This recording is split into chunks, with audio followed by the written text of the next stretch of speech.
Greetings, dear subscribers and casual listeners of my channel. Half-Blood Prince is perhaps one of the most controversial films in the Harry Potter universe. Some love it for its dark atmosphere and mature tone, while others criticize its liberties with the book. But what if there are subtle details hidden in this film that completely change how we see the whole story? Today, let's turn those hidden pages of the wizarding world together and uncover symbols and Easter eggs you might have missed. Enjoy the video. Number 1. Family ties. It's hard to forget the image of adult Voldemort played by Ralph Fiennes, but in Half-Blood Prince, we meet young Tom Riddle, portrayed by hero Fiennes Tiffin, Ralph's real-life nephew.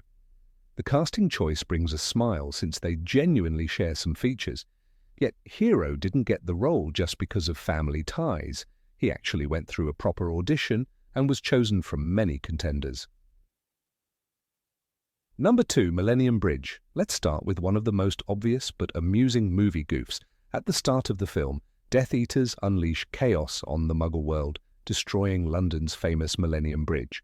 But there's a catch. The bridge opened only in 2000, while Half-Blood Prince is set in the 1990s. So it simply didn't exist the way they show it. This anachronism has become a favorite detail for sharp-eyed viewers. Number 3. Slughorn's clothes. Now for a very human touch in Slughorn's character design, his clothes. At first glance, they're made from expensive fabrics and clearly styled after older fashions. But look closer, they're worn and slightly shabby. This subtle costuming reflects his past grandeur and current isolation, adding depth and realism to his portrayal. Number 4. Mint toothpaste. During potions class, Hermione talks about Amortentia, the love potion whose smell is different for everyone. She mentions mint toothpaste among the scents that attract her. But the potion's smoke in the scene turns a bright orange. Eagle-eyed fans quickly smelled a lie. A popular theory suggests Hermione was actually thinking about Ron Weasley at that moment, and the colour of the smoke gave her away. Number 5. The number 7 shows up in the film beyond just one moment. Half-Blood Prince brings back the Quidditch subplot and emphasises that Harry becomes team captain. His jersey number? 7. It's another symbolic nod to the number that runs throughout the saga, a subtle reminder of the book's deeper themes. Number 6. Photograph. Few people think about how Dumbledore actually figured out where to search for the Horcruxes. In the film, he simply invites Harry to the seaside cave, but look carefully at the scene of Dumbledore meeting young Tom Riddle. There's a photograph of that very cave. This barely noticeable detail explains how Dumbledore knew the location. It reveals the significance of the cave to Riddle and the old wizard's reasoning. Number 7. Harry's son. Here's one of the rarest and most easily missed Easter eggs. The actor who plays Harry Potter's son in the franchise's final scene actually appears in Half-Blood Prince as well. This time, his role is tiny and uncredited. He's just an extra in Diagon Alley, a true treat for fans who love rewatching and spotting hidden connections. Number 8. Newspaper in the cafe. Harry slouches in the cafe chair, twirling his spoon and half listening to the chatter around him. The waitress smiles and asks about his plans, but the camera drifts for a moment to the table. There's a copy of the Daily Prophet spread open by his elbow. The headline blares about Death Eater attacks. The letters are bold, black and ugly against the cheap paper. It's easy to miss if you're watching Harry's awkward flirting, but that headline is the world creeping in. Even here, away from Hogwarts, the terror Voldemort brings is inescapable. In the book, the Prophet runs headlines like "Mass Breakout from Azkaban" and "Fears Grow for Muggle Safety." The film distills that fear into one quiet shot. Harry tries to smile at the waitress, but the newspaper stays in frame, reminding us he can't be normal. The war doesn't pause for coffee breaks. He carries it everywhere. Even in the hum of Muggle London, Voldemort's shadow stretches across the table between them. Number 9. Draco's watch. Draco sits stiffly in the Hogwarts Express, watching the countryside blur past the window. His fingers drum against his knee, but there's no relief in the motion. The silver watch on his wrist catches the light. There are no numbers carved into its face, no hands moving to mark the hour, just a blank, cold surface. It's as if time itself has abandoned him. In Half-Blood Prince, Harry spies on Draco and sees a boy who looks hunted. J.K. Rowling writes, "There was no air of smugness, no hint of smugness at all." That watch is a silent confession. Voldemort's mission has frozen Draco's future. He has no freedom to choose, no ticking seconds left to plan an escape. It's a prison he wears in plain sight, even if no one else notices. During the tense train ride, Pansy Parkinson chatters beside him, trying to flirt, but Draco barely hears her. His eyes flick to the watch and back again, jaw tightening. The empty dial mocks him. Every promise his family made about greatness and safety has dissolved. All that's left is a boy with no time, no options, and a mark he hasn't yet earned, but knows he soon will. Number 10. Marvolo's Ring. When Dumbledore arrives at Privet Drive to collect Harry, he lifts his blackened hand for just a moment. The skin is burned and shriveled, as if fire itself tried to devour him. The film offers no explanation. It passes quickly, leaving only questions. But readers of the book know the truth. That wound is the curse of Marvolo Gaunt's ring, a Horcrux laced with deadly magic and something worse, false hope. In Harry Potter and the Half-Blood Prince, Dumbledore confesses, "I was a fool, I was tempted." He tried to use the resurrection stone set in that ring, hoping to see his lost sister Ariana. That moment of weakness nearly killed him. The blackened hand is more than a wound. It is the price of grief that refuses to die.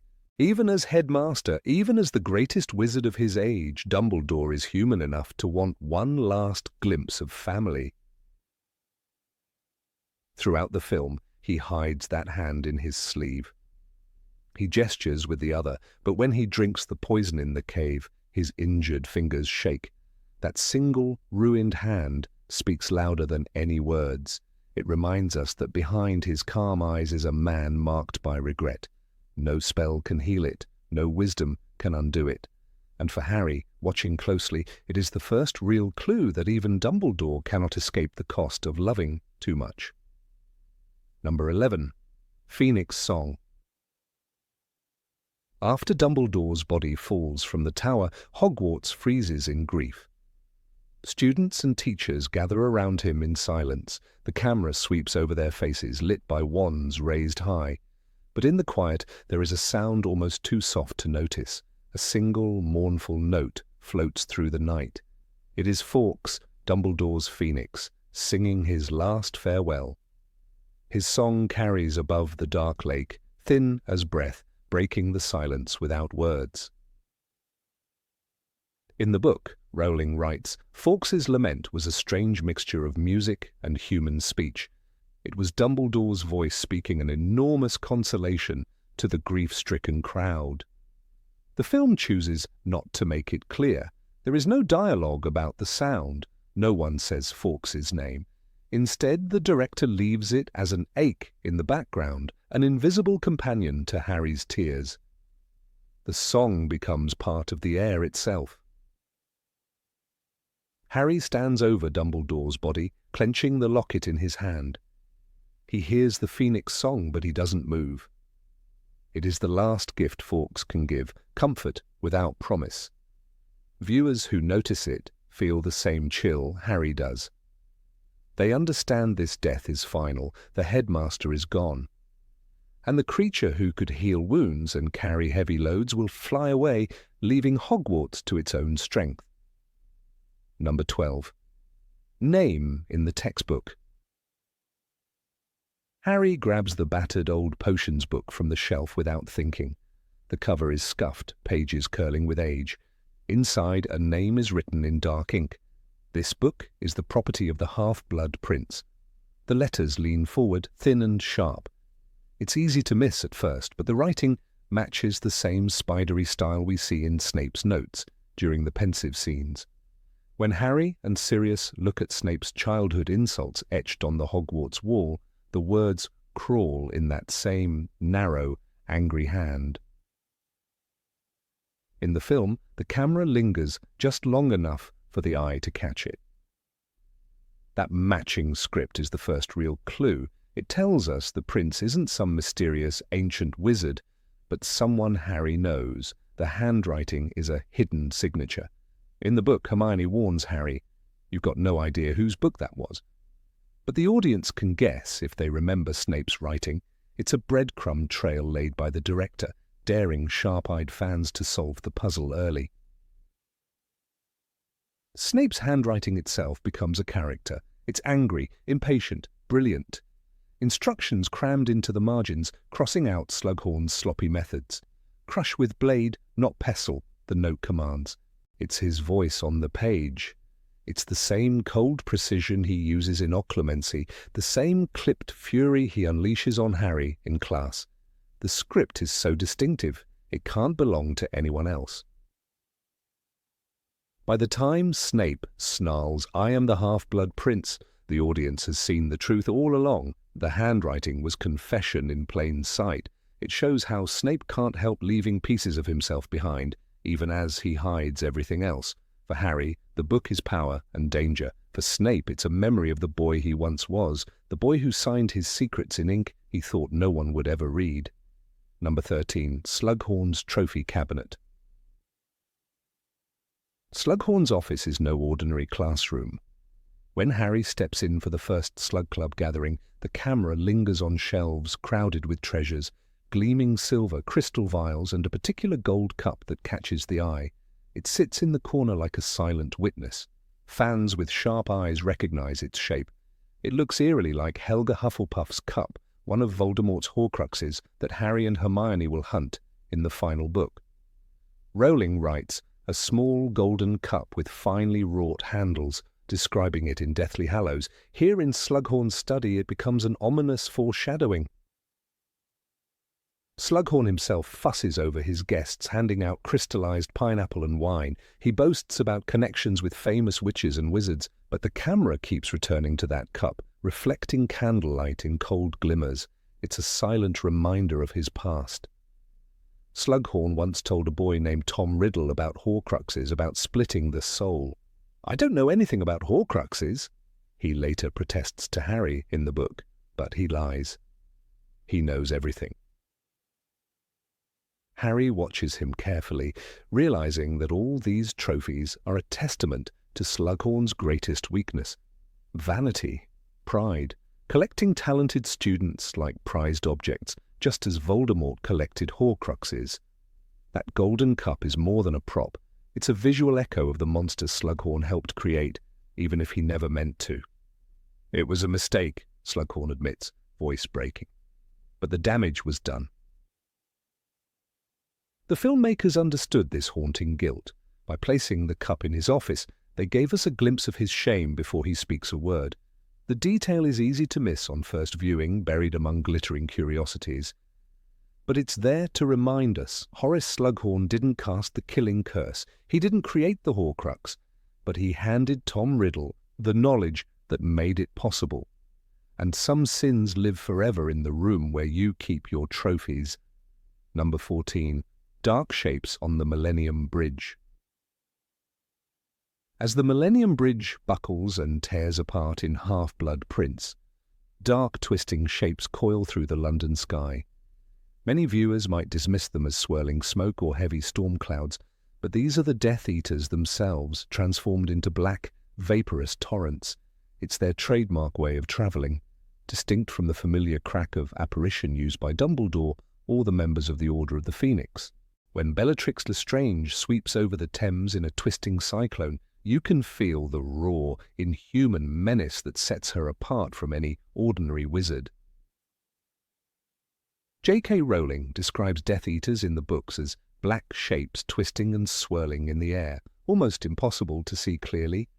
In The Half-Blood Prince, she writes of great black shapes filling the skies over London, terrifying the muggles below. This is not smoke from a fire, but the very form of dark magic itself. Director David Yates took that idea and pushed it on screen, giving us those slithering, hungry shadows that make even the heart of London seem unsafe. It's not simply destruction, it's psychological warfare. Watch Lucius Malfoy's pale, cold face in the earlier films and compare it to these dark storms. The Death Eaters no longer hide behind masks and parties in Malfoy Manor. They become the storm. It's a terrifying evolution. You see them streak across the sky like ink poured into water, infecting everything. Harry would later remember that sight as proof Voldemort's followers no longer feared exposure. They wanted the world to know who ruled the night. When the bridge falls, the camera lingers on those coiling shadows scattering over the city, leaving ruin in their wake. It's a silent promise of more terror to come. The Order of the Phoenix might apparate with a pop and a swirl of colour, but the Death Eaters announce themselves with violence, fear, and that unmistakable, oily blackness. This contrast reveals not only their methods, but their philosophy. Domination through dread, magic designed to break the spirit before taking the body. Number 15, Green Potion in the Cave. Dumbledore's hand trembled slightly as he lifted the goblet from the stone basin in the cave, its contents glowing with an unholy, almost radioactive green. This liquid was no ordinary potion, but a carefully designed nightmare, a perfect trap laid by Lord Voldemort himself. The colour was not a careless choice. It was that same sickly, poisonous green that Harry had come to fear so much. The unmistakable glow of the killing curse, Avada Kedavra, which had haunted his nightmares ever since he'd watched it shoot from Voldemort's wand. That shade of green had burned itself into Harry's memory the moment he saw it claim Cedric Diggory's life. Now it was here again, flickering balefully in the gloom of the cave, a silent promise of death and despair. As Dumbledore forced himself to drink, his agony was palpable, a raw and human thing that made Harry's blood run cold. The potion was not merely meant to poison the body, it was crafted to torture the mind.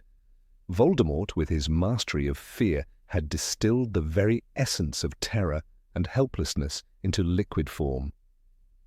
Each swallow forced Dumbledore to relive horrors no spell could erase. The green glow seemed to feed on his suffering, pulsing in rhythm with his laboured breaths. Harry watched in horror, powerless to help. The scene was not only harrowing, but symbolically perfect. The green light swallowing Dumbledore mirrored the way Voldemort's killing curse had swallowed so many lives before. J.K. Rowling, in Harry Potter and the Half-Blood Prince, describes the potion as glowing phosphorescent green in the cave's blackness. The word choice is deliberate, invoking something eerie and unnatural, a hint of dark magic at its purest. Voldemort was nothing if not an artist of fear, and he chose this colour to remind any intruder that death was the only outcome for those who dared to seek his secrets. The colour linked the potion to the dark mark in the sky, a twisted green skull with a serpent tongue hanging like a promise of slaughter over the ruined homes of Voldemort's victims. The green potion was a miniature echo of that larger terror, as if Voldemort had taken the essence of his mark and liquefied it. The symbolism went deeper than that, however. Voldemort's entire aesthetic was built around green, the colour of poison, of rot, of the sickly glow of dark magic. When Harry watched Dumbledore suffer, he was seeing Voldemort's worldview distilled, power enforced by terror, loyalty maintained by threat of death, the utter triumph of cruelty over compassion. Dumbledore's willingness to drink that vile potion was the mirror image of Voldemort's cruelty. Where Voldemort delighted in fear, Dumbledore accepted it to protect others. The green potion, in this sense, was a crucible in which Dumbledore's true strength was revealed, his unflinching willingness to endure unimaginable pain for the sake of destroying Voldemort's Horcrux. In the book, Rowling writes, "The potion was making him weak, it was making him beg, but he drank on. Harry was ordered to keep giving it to him, despite the pleas. Voldemort designed this trial to break any would-be thief, to make them so horrified at the suffering of the drinker that they'd abandon their quest. The green potion wasn't just physical pain, it was psychological torture, engineered to evoke compassion as a weapon against the intruder. Voldemort's genius was in understanding the weaknesses of good people, that they would hesitate to harm a friend, that they might even abandon their mission to spare them. In this way, the potion was not simply a booby trap, but a moral test, one Harry barely passed because of Dumbledore's commands. That shade of green was Voldemort's signature, just as surely as the serpentine S he used for his name and the basilisk's deadly gaze. It was the colour of Slytherin House, which he perverted into an emblem of blood purity and domination. Even in the Hogwarts crest, green was supposed to symbolize cunning and ambition, not evil. Voldemort corrupted that, making green stand for dread itself. The potion's glow in the cave was an extension of that corruption, a perversion of what ambition could be when twisted by hatred and fear. Every flicker of green in that cave was a testament to Voldemort's obsession with deathlessness and his utter contempt for human suffering. Harry's horror in that scene is not just the pain he witnesses in Dumbledore, but the understanding that Voldemort had designed this ordeal with such meticulous sadism. In Rowling's words, Dumbledore was screaming, pleading Harry could not stand it. The potion forced Harry into complicity, making him feed his mentor poison that shattered him with hallucinations and fear. The green glow illuminated Harry's face as he tried to follow orders, his own terror mirrored in Dumbledore's agony. Voldemort's real genius was that he forced his enemies to become torturers themselves. The green light in the cave was a spotlight on Harry's worst moment of helplessness. When the potion was nearly gone, Dumbledore's cries turned to whimpers, and Harry realized the liquid was more than a simple barrier. It was a message. Voldemort was saying, "If you want to defeat me, you will have to endure this. You will have to become this." The green color wasn't just aesthetic, it was a warning. Voldemort's defenses were designed to warp the morality of his enemies, to leave them compromised, broken, and haunted. The potion wasn't simply there to kill, it was there to destroy hope. To Voldemort, death wasn't the worst thing he could do to an enemy. Forcing them to betray themselves was far worse. Number 16, Slughorn and Honeydukes treats. Horace Slughorn sits in the narrow compartment of the Hogwarts Express, boxes piled high around him like small monuments to his excess. He is flanked by piles of sweets that threaten to tumble onto Harry Potter's lap. One box is labelled with bold lettering, Honeydukes honeycombs. The honey-sugar scent hangs thick in the air, mixing with the sound of the rattling carriage. Harry watches with polite amusement while Slughorn fusses with his packages. The professor's round face is flushed with pleasure as he explains the relative merits of various confections. It seems at first to be a throwaway moment, comic relief, in the uneasy world of Death Eater attacks and vanishing shopkeepers. Yet the detail is precise, deliberate. J.K. Rowling plants these honeycombs as a clue, not just to Slughorn's sweet tooth, but to the man's entire character. He is a collector, a gourmand not only of desserts but of people. The packaging of Honeydukes honeycombs is described as enticingly golden, designed to look almost like treasure. Slughorn fingers the box as though it's precious, choosing which candy to eat next, with a connoisseur's eye. It is more than gluttony. The professor takes genuine scholarly interest in his sweets, identifying brands, origins, and rarities. There is vanity in this expertise. He wants Harry to see his discernment, to recognize the cultivated tastes of a man who knows what is valuable and rare, and so Rowling uses the candy box as a mirror of Slughorn's soul. He doesn't just hoard sweets, but students. He prizes those with lineage, skill, or celebrity potential, like selecting the rarest of Honeydukes treats. In Harry Potter and the Half-Blood Prince, this seemingly innocent image resonates with Slughorn's notorious parties, those exclusive gatherings of Hogwarts' best and brightest. The honeycombs scene on the train is our first introduction to this side of him. He tries to make the event appear welcoming, like sharing candy. He makes Harry feel chosen, special. As the train hurtles toward Hogwarts, so too does Slughorn's plan gather speed. The treats serve as currency of trust and ease, a calculated generosity meant to bind. And this is not lost on Harry, who later reflects that Slughorn has a liking for the famous, the talented, the well-connected. The candy, with its golden wrapping and sugary promise, is just the start of the seduction. Slughorn's selection process is insidious because it feels benign. A box of Honeydukes honeycombs is a small luxury, an invitation to comfort. But for Slughorn, these boxes symbolize acquisition. He carries them onto the train the same way he carries lists of desirable students in his mind. When he finally hosts his Slug Club meetings, we see that same principle in action. He doles out compliments the way he doles out candy, carefully, with an eye to value. Hermione Granger, despite her brilliance, must battle to keep his notice, her muggle-born status tarnishing her in his collector's eye. Harry, on the other hand, the famous boy who lived, is irresistible to Slughorn, like the rarest honeycomb in the shop. Window. The text is also clear about Slughorn's self-awareness. In the book, he calls it his little collection, a phrase that feels chilling once you notice the Honeydukes boxes on the train. He is amused by his own acquisitiveness, just as he is delighted by the idea of spoiling himself with sweets. There is no shame in his face when he confesses to Harry, "I like to collect famous people." The honey itself becomes a metaphor, sticky, cloying, impossible to scrub off. Slughorn's flattery ensnares his targets like syrup. Once you accept the first treat, you're expected to sit for the feast. That Hogwarts Express scene is the first taste Harry gets of being courted for someone else's gain. This layered symbolism is easy to miss on a first read.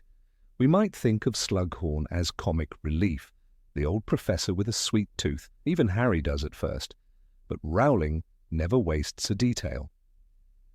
In Slughorn's affection for honeycombs, she offers a perfect foreshadowing of his moral failure.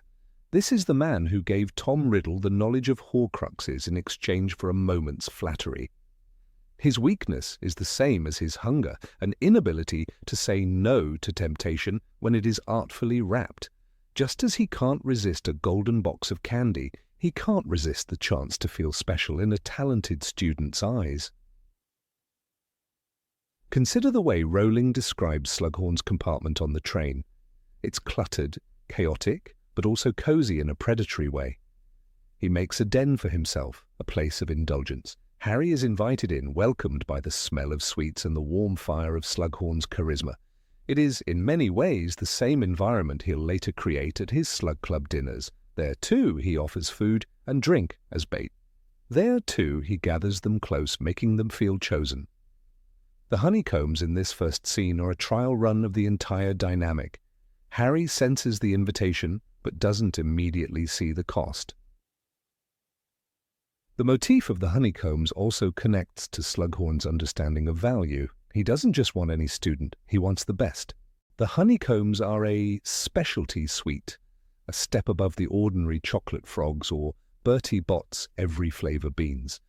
This is Slughorn at his most honest. He wants what is rare and valuable, not for its own sake, but for how it reflects on him.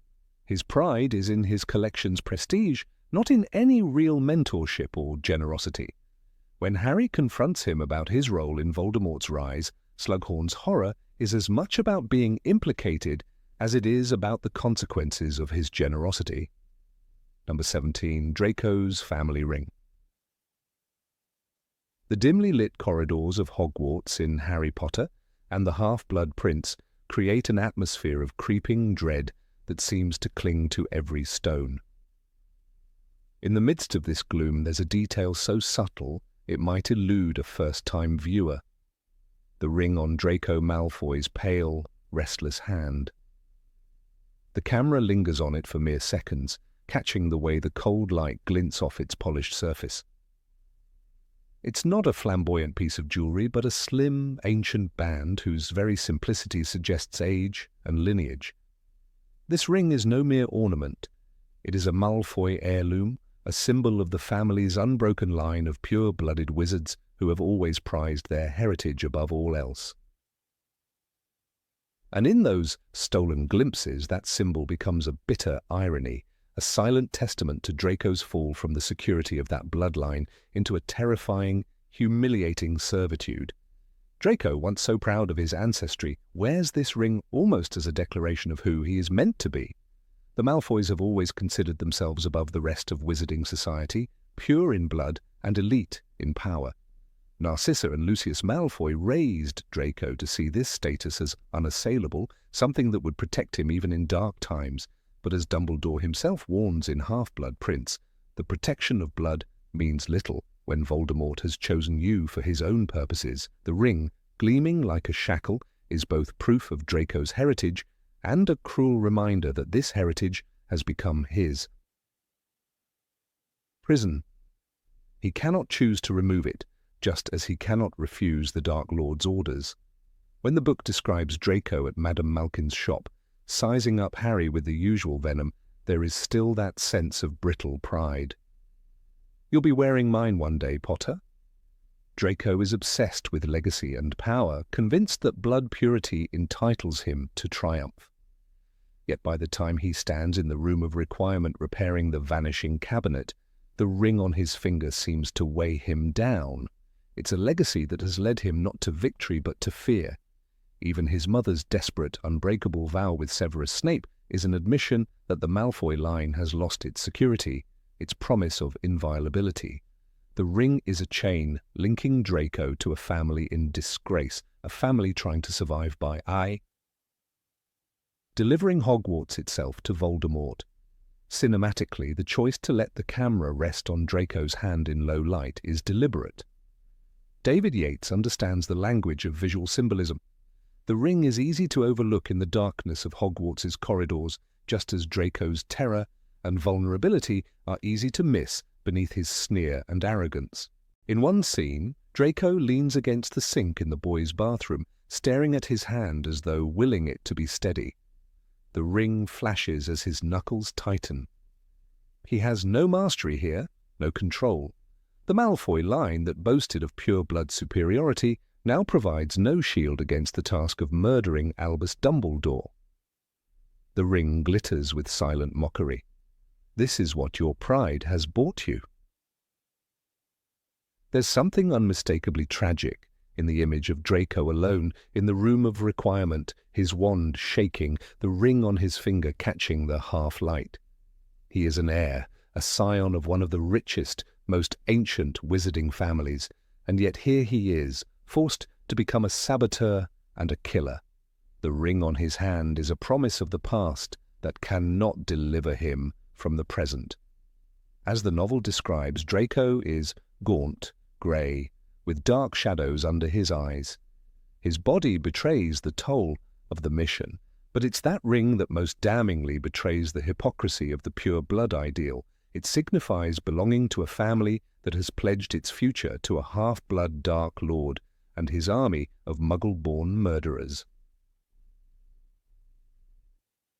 J.K. Rowling takes particular care to show the moral corrosion within Draco. He is no longer simply the pampered bully from Philosopher's Stone, delighted to taunt Harry about being poor or Muggle-raised. The Draco of Half-Blood Prince is haunted. The text tells us he looked as though he had aged several years. It's not just fear for himself, but for his entire family. That ring on his hand is a constant reminder of who he's doing this for, and the terrifying truth that he cannot save them without sacrificing his soul. His birthright has become a death sentence. The Malfoy legacy is so precious to them that they will let it destroy their only child, rather than risk open rebellion against Voldemort. The ring is also a potent symbol of complicity. It is not cursed like Marvolo Gaunt's ring, yet it damns Draco in its own way. It proclaims him a Malfoy, even as he tries to hide his mission from Dumbledore and his friends. It's the badge of a family that sided with Voldemort once before and has done so again, this time more out of fear than conviction. In Slughorn's potions class, Draco's surly, distracted demeanor shows a boy who can no longer revel in being the heir apparent. He is weighed down by expectation. Every time the camera captures that ring, it shows the audience that Draco cannot cast off who he is or what his family has done. When Harry follows Draco into Knockturn Alley, the ring flashes in the low, sickly light of Borgin and Burkes. It's a grotesque setting for an ancient family jewel. The shop is full of dark relics, and the ring fits right in, an heirloom turned into a tool of extortion and fear. Borgin sees it and knows who Draco is immediately. Malfoy. Pureblood. Dangerous. Yet Draco's voice is brittle, desperate. "You know how to fix it?" he demands of the vanishing cabinet, the ring on his finger betraying his family's authority even as he begs for help in committing murder. The symbolism is clear. The Malfoy name still has weight, but it has been reduced to currency for blackmail and terror. Number 18, Cave Wall Inscriptions. Dumbledore's fingers brushed the slick, damp walls of the cave, his eyes narrowing behind his half-moon spectacles. The scene in the film Harry Potter and the Half-Blood Prince is dark and frantic, with Harry's breathing echoing off stone and the lake shimmering like black glass. But if you slow the frames, if you look beyond the panicked whispers and the flickering wandlight, you see something that's almost imperceptible. The walls are carved with deep, ancient grooves, etched with runic symbols that resemble a language lost to time. It's a detail many miss on first viewing, but it speaks to the meticulous, obsessive preparation of Tom Riddle, a boy who read of horrors in the restricted section and made them real. These symbols are not idle decoration, they are Voldemort's insurance, the ancient spells of warding that ensure no fool, wizard, or muggle could hope to stumble upon his Horcrux unchallenged. The runes scrawled in those slimy recesses appear to ripple with dampness, their meaning obscured to anyone without a grasp of the oldest magical tongues. These were likely drawn from the grim pages of Secrets of the Darkest Art, the book that taught Riddle how to rend his soul. The etchings look primitive, yet they are sophisticated in design, sigils used by ancient wizards to bind spirits, to repel seekers, to punish intruders with magical sickness. Though the film gives only a flicker of these carvings, they reinforce what Dumbledore says of Voldemort. He was clever, cleverer than most. He would not have made it easy to find. That subtle artistry in the set design suggests Voldemort used more than inferi and enchanted locks.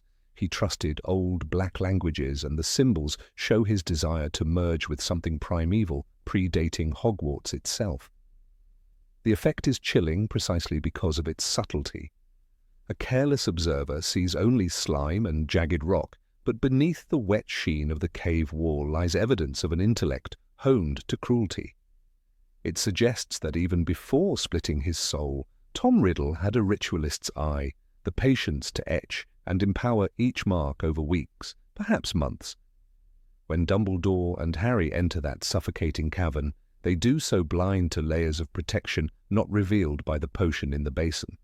The inferi were just one warning. Those runes might have cursed the mind or stilled the heart of any who stepped beyond the lake without Voldemort's permission.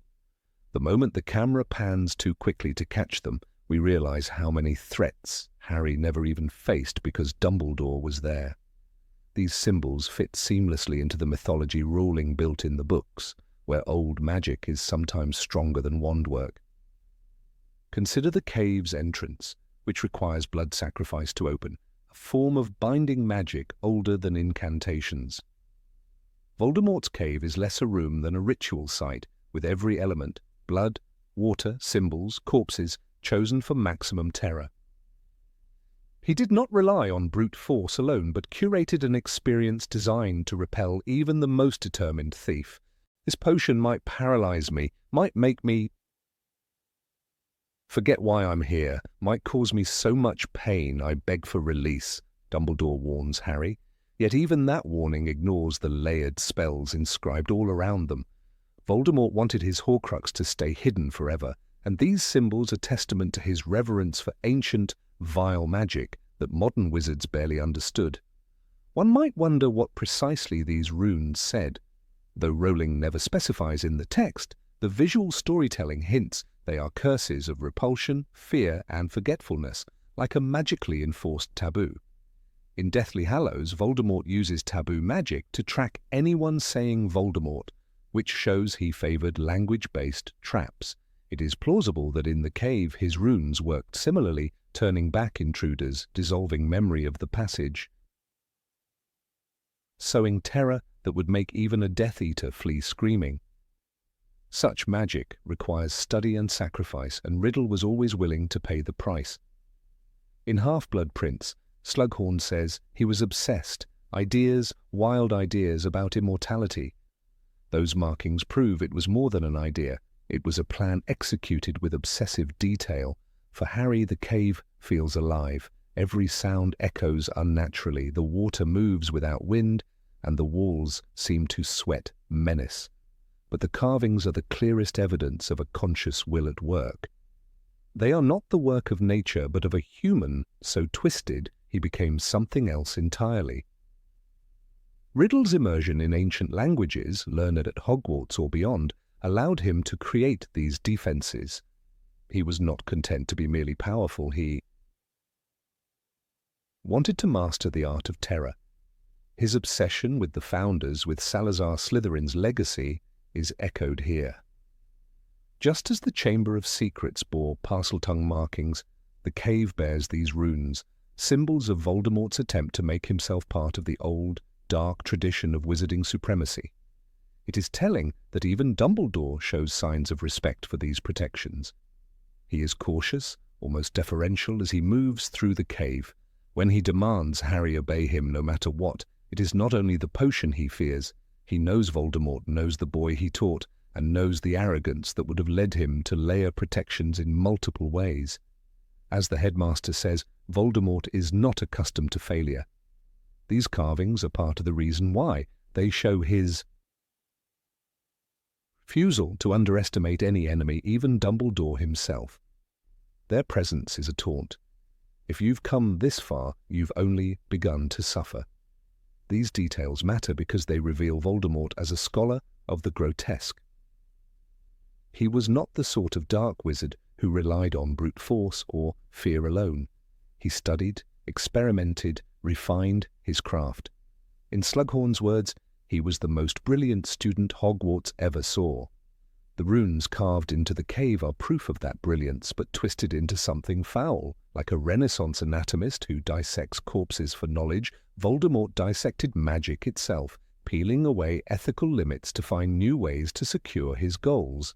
The cave is his laboratory, his sanctuary, and those symbols are his final thesis on fear. When Harry supports the weakened Dumbledore back across the lake, viewers are rightly terrified of the inferi clawing at their ankles.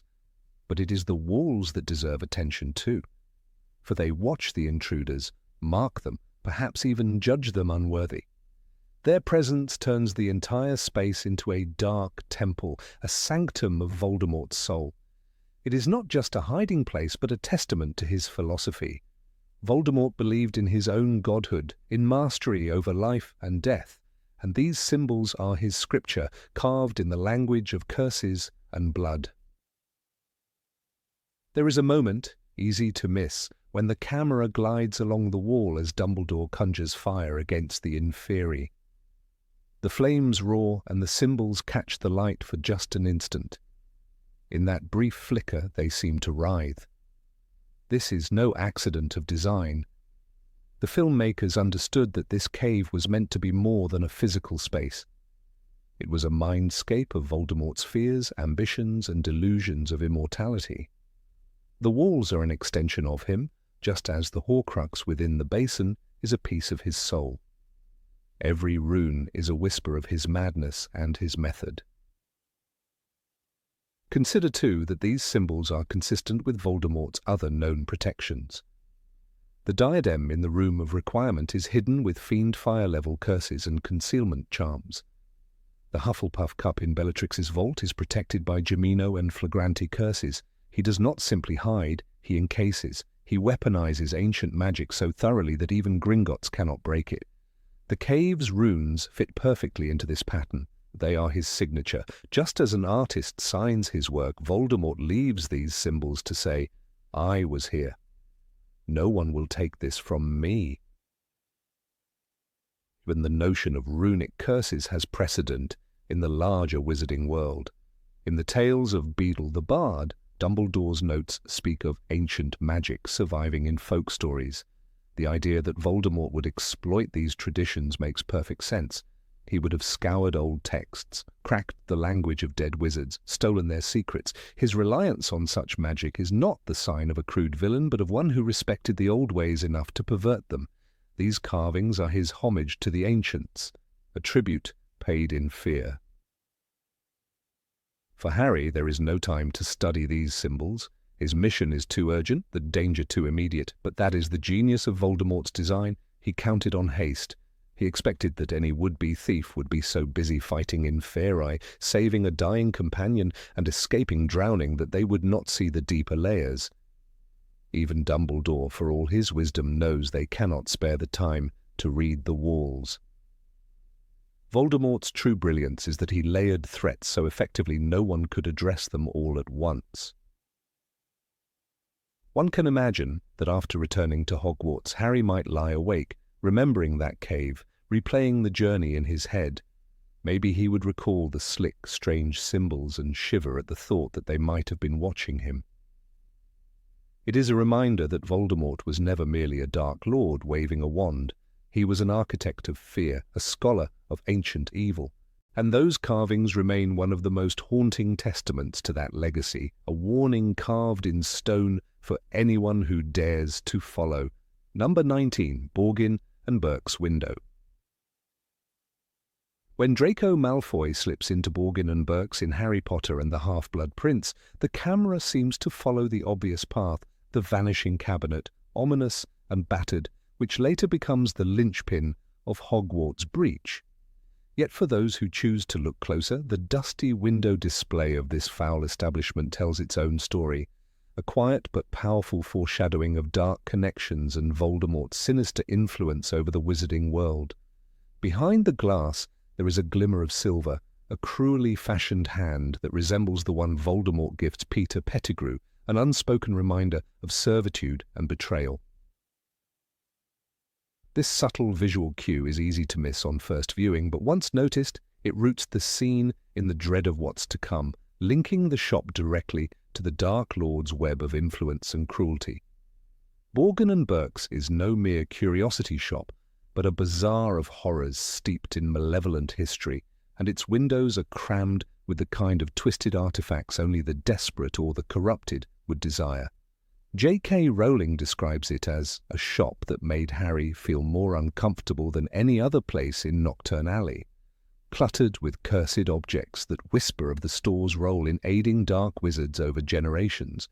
Within that window sits a locket, a piece so innocuous to the untrained eye, yet chillingly familiar upon second glance. It bears a resemblance to Salazar.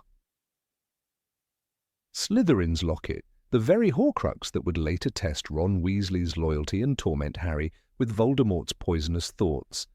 This small detail in the film aligns with Rowling's own hints in Half-Blood Prince that Borgin and Burkes has trafficked in Horcrux-like items, deepening the horror of its wares. Harry's own memories of Borgin and Burkes are tangled with the smell of dark magic and the oily voice of Mr. Borgin himself. "I assure you, madam, we have the finest selection of dark artifacts," Borgin had once said to the witch examining a cursed opal necklace, another artifact that would later harm Katie Bell in Harry's 6th year. The window display in the film preserves this atmosphere perfectly. Beyond the cabinet, Draco covets lies an entire world of corrupted relics. Objects that, while inert in glass cases, promise death or corruption to the unwary. In the reflection of the glass, a viewer might see not only Draco's plotting, but the entire legacy of dark magic, collected and sold as if these were ordinary commodities. Consider the silver hand gleaming coldly in the window, an uncanny echo of the one that strangles its own master without hesitation. Voldemort's gift to Wormtail was no mercy, but a reminder of absolute control, of power that rewards obedience with monstrosity. The film never states outright that the silver hand in the shop window is the same, but the implication is unmistakable. This artistic choice foreshadows the terrible price of loyalty to Voldemort. It serves as an unspoken warning to Draco himself, whose mission will demand betrayal, fear, and the sacrifice of his very soul for his family's safety. Draco stands there in the gloom of Borgin and Burkes, his pale face tense, with the knowledge of what he must do. Yet the window display behind him tells another story, the inevitability of corruption in Voldemort's service. The vanishing cabinet might be Draco's key to success, but the other objects silently mock the notion of safe alliances. A cursed necklace, a silver hand, a Horcrux-like locket, each a testament to dark magic that devours loyalty and leaves nothing but servitude. The setting itself becomes an unspoken prophecy about Draco's path, littered with artifacts that promise death to all who dare wield them. The locket in particular deserves scrutiny. When Harry and Dumbledore eventually retrieve Slytherin's true Horcrux, it bears the note from R.A.B. and carries within it a fragment of Voldemort's soul. In the film, the locket in Borgin and Burkes' window is not confirmed to be the Horcrux itself, but its resemblance is clear. It is a deliberate visual nod, encouraging attentive viewers to understand that Voldemort's influence is everywhere, that his Horcruxes are not abstract evils, but physical objects that can be hidden in plain sight, sold and resold, corrupting even those who do not know what they possess. This detail ties the entire saga of Voldemort's immortality back to the grime of Knockturn Alley. J.K. Rowling hints at this in the book, writing that Borgin and Burkes specialized in objects with unusual and dangerous properties. The silver hand and the Horcrux-like locket are precisely these kinds of objects, and their presence in the film's window is no accident. It is cinematic storytelling at its most subtle, rewarding, careful observation. For Harry, who despises this place, the shop is simply one more reminder of the darkness he must fight. For Draco, it is the site of his desperate scheming. But for the viewer, the window is a window into Voldemort's empire of fear, a market for death. As the film shows Draco bartering with Borgin, the camera briefly catches these objects in the background. The eye is drawn to Draco's urgency, to the vanishing cabinet's bulk and potential. Yet in that fleeting moment, the silver hand shines coldly, and the locket gleams with a promise of corruption. This layered staging reminds the viewer that Borgin and Burkes is not just helping Draco sneak Death Eaters into Hogwarts, it is complicit in selling the tools of Voldemort's rise. The shop is a partner in crime to the darkest wizard of the age, its windows a silent ledger of past sins. The necklace in the shop window is another chilling reminder. In the book, it is described as an opal necklace with a curse so deadly that it has claimed 19 Muggle lives. Katie Bell's near-fatal experience with it is a direct result of this lingering dark trade. When Draco threatens Borgin about the necklace, it shows that he knows its worth and danger. The necklace in the window display is a constant warning. The wares here are not curiosities, but weapons. The silver hand and the locket share this function, each an artifact of Voldemort's methods, intimidation, corruption, and murder, all reduced to saleable goods.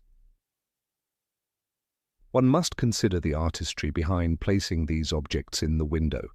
The filmmakers understood that dark magic is not only in spellwork, but in the mundane transaction of buying and selling evil. The shop is the embodiment of Voldemort's true genius, making dark magic ordinary, accessible, even transactional. The silver hand in the window is not just a prop but a symbol of the price of power. The locket is not merely a trinket, but a stand-in for a soul split and defiled. These items transform the shop window from set decoration into an unspoken warning about the nature of evil. In many ways, Draco's visit is a rite of passage. He enters the shop as a frightened boy, hoping to solve an impossible problem. He emerges with the promise of a plan, but also burdened with knowledge. The window display, though unnoticed by him, frames him as one more customer in a long line of would-be dark wizards. It foreshadows his own descent into moral compromise, his decision to risk others' lives to save his family. The cursed objects are silent witnesses to his transformation, suggesting that once one steps into Voldemort's world, corruption is inevitable. For the reader or viewer who spots the silver hand and the locket, there is a moment of chilling realization. These are not generic symbols of darkness, but callbacks to specific crimes and tragedies within the series. Wormtail's treachery rewarded with a hand of cold, unfeeling silver. Slytherin's locket stolen, cursed, hidden, and used to poison the mind. Each object in the window display carries a story of ruined lives, and their presence in Borgin and Burkes is a confession of the shop's role as a facilitator of that ruin. When Harry first enters Borgin and Burkes in Chamber of Secrets, he sees the Hand of Glory, a shriveled object that grants light only to the holder. This earlier scene conditions the reader to understand that this shop deals in evil unapologetically and without shame. The window in Half-Blood Prince is the logical evolution. Now it is not only the obscure but the familiar that is sold. Voldemort's Horcruxes were meant to be hidden, but the shop shows us how close they lie to everyday evil, so close they might be mistaken for mere curiosities. The set designers understood this nuance, crafting a window that was both cluttered and chilling. It would have been easy to focus only on the vanishing cabinet, the clear plot device. But by adding the silver hand and the Horcrux-like locket, they enriched the scene with layered meaning. For viewers willing to see it, this moment is not just Draco's turn to the dark, but an admission that the world around him is complicit. Evil does not flourish in secret alone, but also in commerce, in the silent agreement to sell what should never be sold. Borgin and Burkes is a character in its own right, one whose glass window serves as both shield and showcase. It offers plausible deniability. These are just objects, after all, while promising terrible power to those who dare to ask.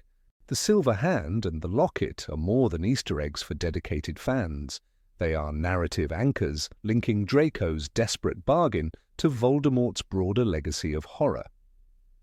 Even in the moment when Draco seems most alone, the objects in that window say otherwise. Many have walked this path before him, and many will again, so long as there is profit in evil. Number 20, the Green Flash. The tower was cold and quiet when Severus Snape raised his wand, the tip glinting in the dim, stormlit gloom, and a burst of green light erupted across the battlements. It wasn't merely a flash designed to shock the viewer. The green brilliance of the killing curse in Harry Potter and the Half-Blood Prince carries centuries of symbolic weight in Rowling's world, and the film's artistry underlines this tradition with subtle, devastating precision. When Snape utters Avada Kedavra, that virulent green illuminates the crumbling stones and Dumbledore's anguished face, etching the moment forever into the minds of readers and viewers alike. It is the signature of death in the wizarding world, an unambiguous declaration that no healing spell will reverse this blow. The scene is more than murder. It is a ceremonial act, cloaked in the traditions of Slytherin House, of which green is the heraldic colour, and marked by the toxic promise of Voldemort himself, who embodies the serpent and its viridian shade. That colour is no accident. From the first books, Rowling casts green as a harbinger of menace, as in the description of the killing curse that ended Harry's parents' lives. A flash of green light, and then nothing, Harry remembers from the fragments of his infancy, echoing through the series as a refrain of loss. In Harry Potter and the Goblet of Fire, during the demonstration of the unforgivable curses, Mad-Eye Moody points his wand at a spider and says, "Avada Kedavra." There was a flash of blinding green light and a rushing sound, and the spider lies dead. The green is consistent, dreadful, unmistakable. In the film adaptation of Half-Blood Prince, the colour is not softened or modernized, it is heightened. David Yates, the director, chooses a sickly, lurid green that sears the eyes, deliberately invoking the audience's memory of every time that colour has meant death. And yet, this green is not just the colour of a spell, it is the colour of a house. Slytherin green is a mainstay of Hogwarts iconography. The house crest features a silver serpent on a green field. When Snape casts the curse, the green seems to claim him at last, binding him to the darkest interpretation of his Slytherin identity. Rowling never reduces characters to their houses, but she does use those colours as thematic markers. Snape's actions in that moment appear to fulfill the worst expectations of a Slytherin. Cunning turned to treachery, ambition turned to murder. The green light is an unspoken accusation. It says, this is the Slytherin legacy taken to its conclusion. For the viewer who notices, it is a cruel, perfect irony, but that green also binds the act to Voldemort himself. The Dark Lord is described in serpentine terms throughout the books: his slitted nostrils, his cold voice, his affinity for Nagini, his constant invocation of fear. When the Locket Horcrux is opened in Harry Potter and the Deathly Hallows, it defends itself with a vision of a green and poisonous world of failure and death. Even Voldemort's name contains mort, the root of death in Latin. Snape's green killing curse is the Dark Lord's brand, a signature flourish of his school of magic, as recognizable as a signature on a confession. The colour links Snape's act of apparent betrayal to Voldemort's own murders, making the audience wonder whose will is truly being enacted on that tower. Dumbledore himself knows the significance of that green light even before it strikes. As he pleads, "Severus, please," his words seem less like a cry for mercy than an urgent reminder of their bargain. The audience may not know the details yet, but rereading the moment reveals that Dumbledore is begging Snape to remember his promise, to kill him when the time is right, to spare Draco Malfoy from committing murder, to control the Elder Wand's fate. That green flash is both a killing and a twisted act of mercy. The colour carries that duality too. Green in the natural world is the colour of life, of plants and rebirth, but here it has been perverted into the colour of instant, irreversible death. The cinematography in the film accentuates this symbolism with unrelenting precision. When Snape casts the curse, the world seems to pause. The green flare momentarily turns the stonework sickly, reflecting in Dumbledore's eyes. He is lifted, weightless, almost angelic in the harsh, unnatural glow. Then he falls, the light receding, leaving only cold and shadow in its wake. The moment is built to linger in the memory, a visual trauma that ties Snape irrevocably to the act. When Harry arrives too late, the green is gone, but its stain remains. The choice of colour is not just aesthetic, it is narrative. It tells the viewer, this is the killing curse, this is betrayal, this is Slytherin's darkness, this is Voldemort's legacy claiming one more victim. Throughout the series, green has marked every encounter with death and fear that Harry faces. In The Sorcerer's Stone, when Harry first dreams of Voldemort drinking unicorn blood, the forest glows with an unnatural greenish light, described as a sliver of green light. In Order of the Phoenix, Harry's nightmares are tinged with the green of the curse that killed his mother. Even the dark mark in the sky is a sickly green skull and serpent, gleaming above the scenes of murder and terror it heralds. These consistent choices make that final green flash on the astronomy tower feel like destiny, the culmination of every sickly green warning Harry has ever seen. It is no coincidence either that the house colours of Gryffindor and Slytherin stand in stark opposition throughout the series. Gryffindor's scarlet and gold are warm, fierce, associated with bravery and sacrifice. Slytherin's green and silver are cool, sleek, suggestive of cunning, ambition, and the darker forms of power. When Snape's curse flares green, it is a visual antithesis to the fire and blood so often linked to Harry's own magic and Dumbledore's protective warmth.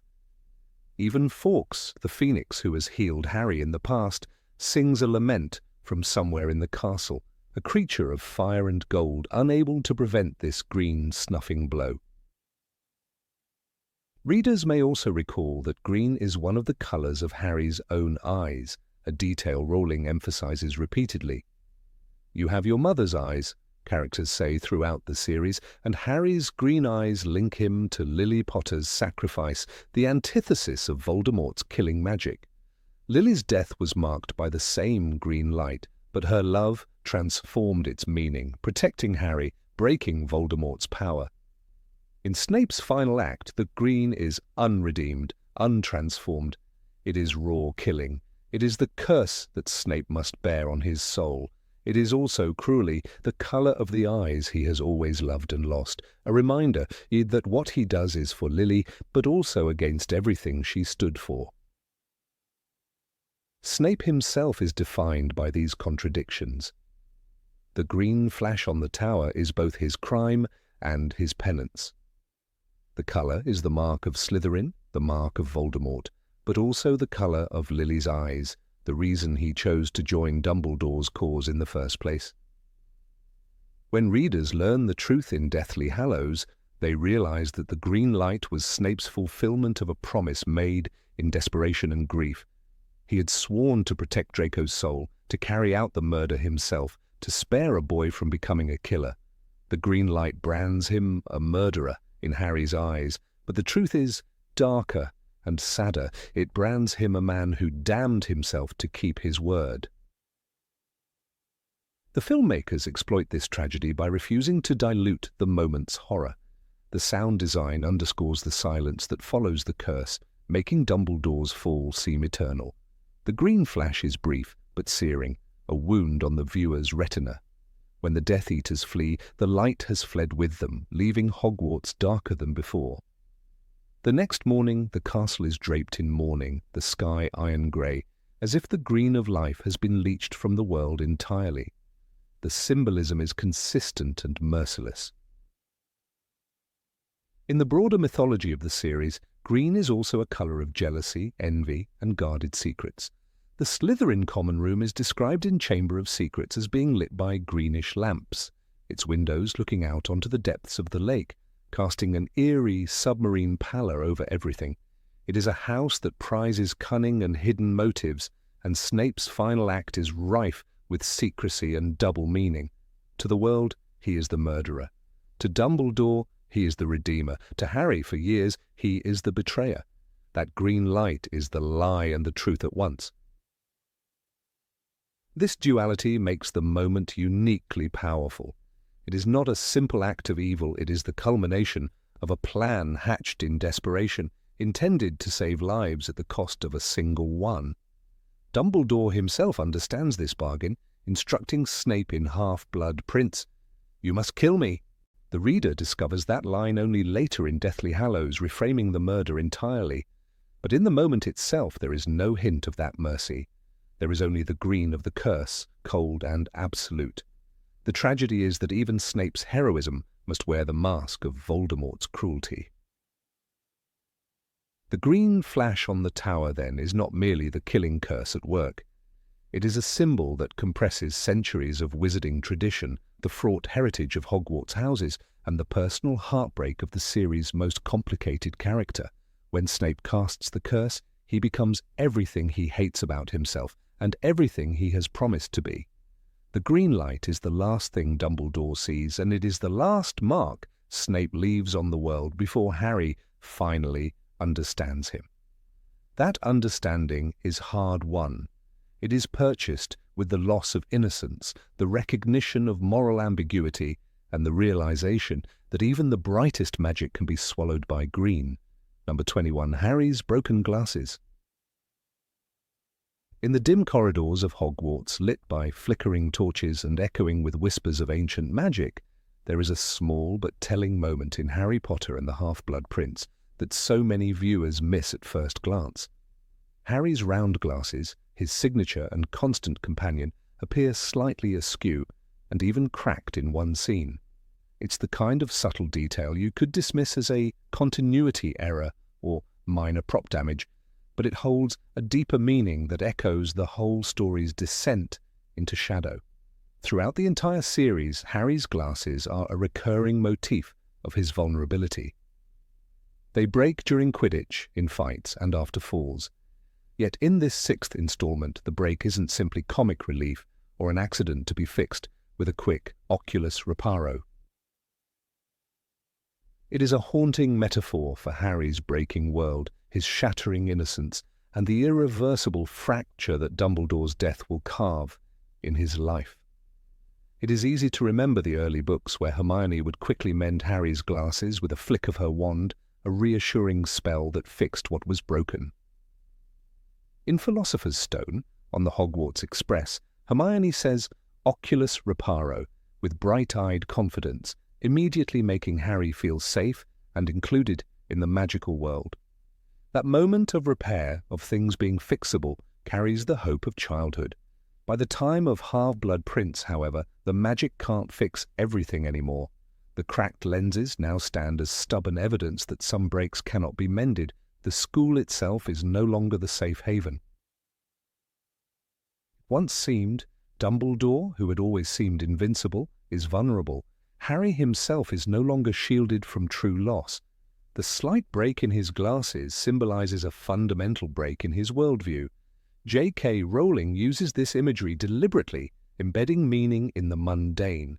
When Harry's glasses crack, it's as if the lens through which he sees the world, literally and figuratively, is damaged. He is no longer able to look at his life with the same clarity. There's an unsettling blur to everything. Trust becomes suspicion. Certainty becomes doubt. The world he thought he understood now shows its flaws.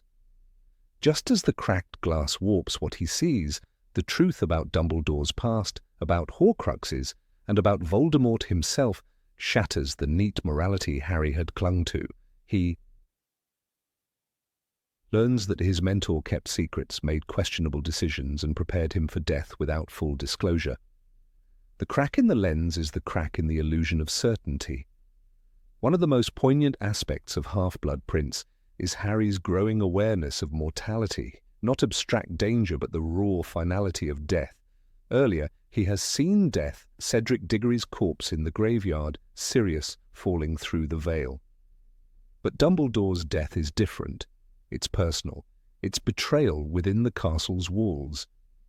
In that context, the broken glasses are not just an aesthetic flourish, they're a subtle premonition. Even before Dumbledore falls from the astronomy tower, Harry's cracked glasses foreshadow a broken future. The very instrument he uses to see the world has failed him.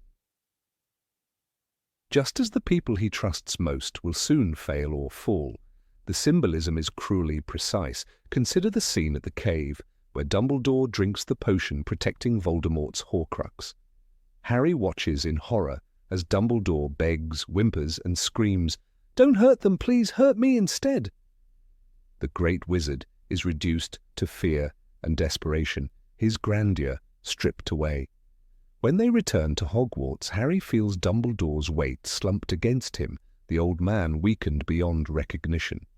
Harry's cracked glasses in this stretch of the film mirror the dissonance between the image of omnipotent protector and the frail, dying man. It is the visual equivalent of Harry's broken faith. Rowling describes Harry's confusion and dread with precision in the book. He felt as though something was breaking inside him. He did not want to see Dumbledore like this, fragile and in pain. The glasses, in their damaged state, are a quiet extension of that emotional fracture. Harry has always been defined by his scars, but the glasses are the accessory of the ordinary boy beneath the legend. They are the mark of the vulnerable, myopic child who needed help to see the world clearly. In Half-Blood Prince, the break in his glasses shows that even this last fragile barrier of normalcy is failing. He can't hide behind the familiar anymore. His vulnerability is laid bare. Even the trusted remedy, Oculus Reparo, seems insulting in the face of such overwhelming doom. The problem isn't the glasses, but the world itself that is shattering around him. There's a line in the book after Dumbledore's funeral that encapsulates this. Harry felt as though he had left part of himself buried there with the headmaster. The glasses are the perfect symbol for that lost part, a broken lens through which he used to see safety, mentorship, and hope.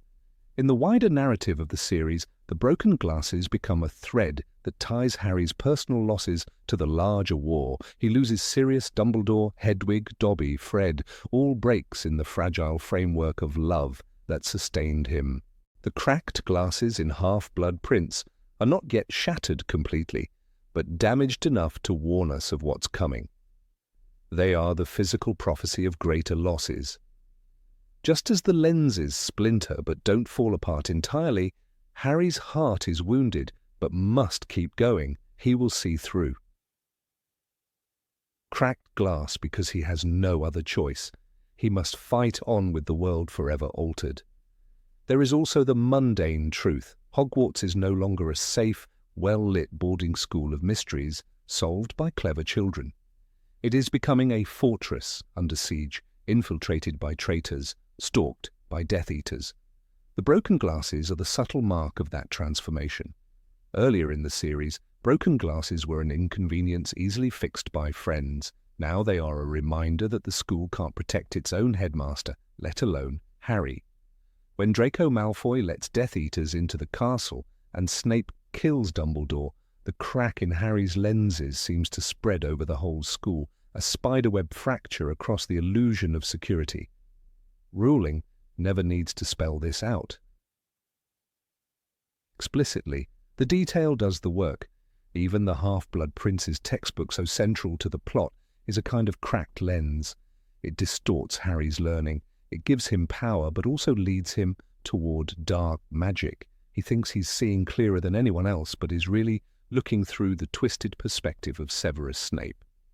The glasses damage resonates with this. Harry's vision of who the prince is, who Snape is deeply flawed. The moment of revelation at the end, "I am the Half-Blood Prince," is like smashing the last illusions Harry had about the people around him.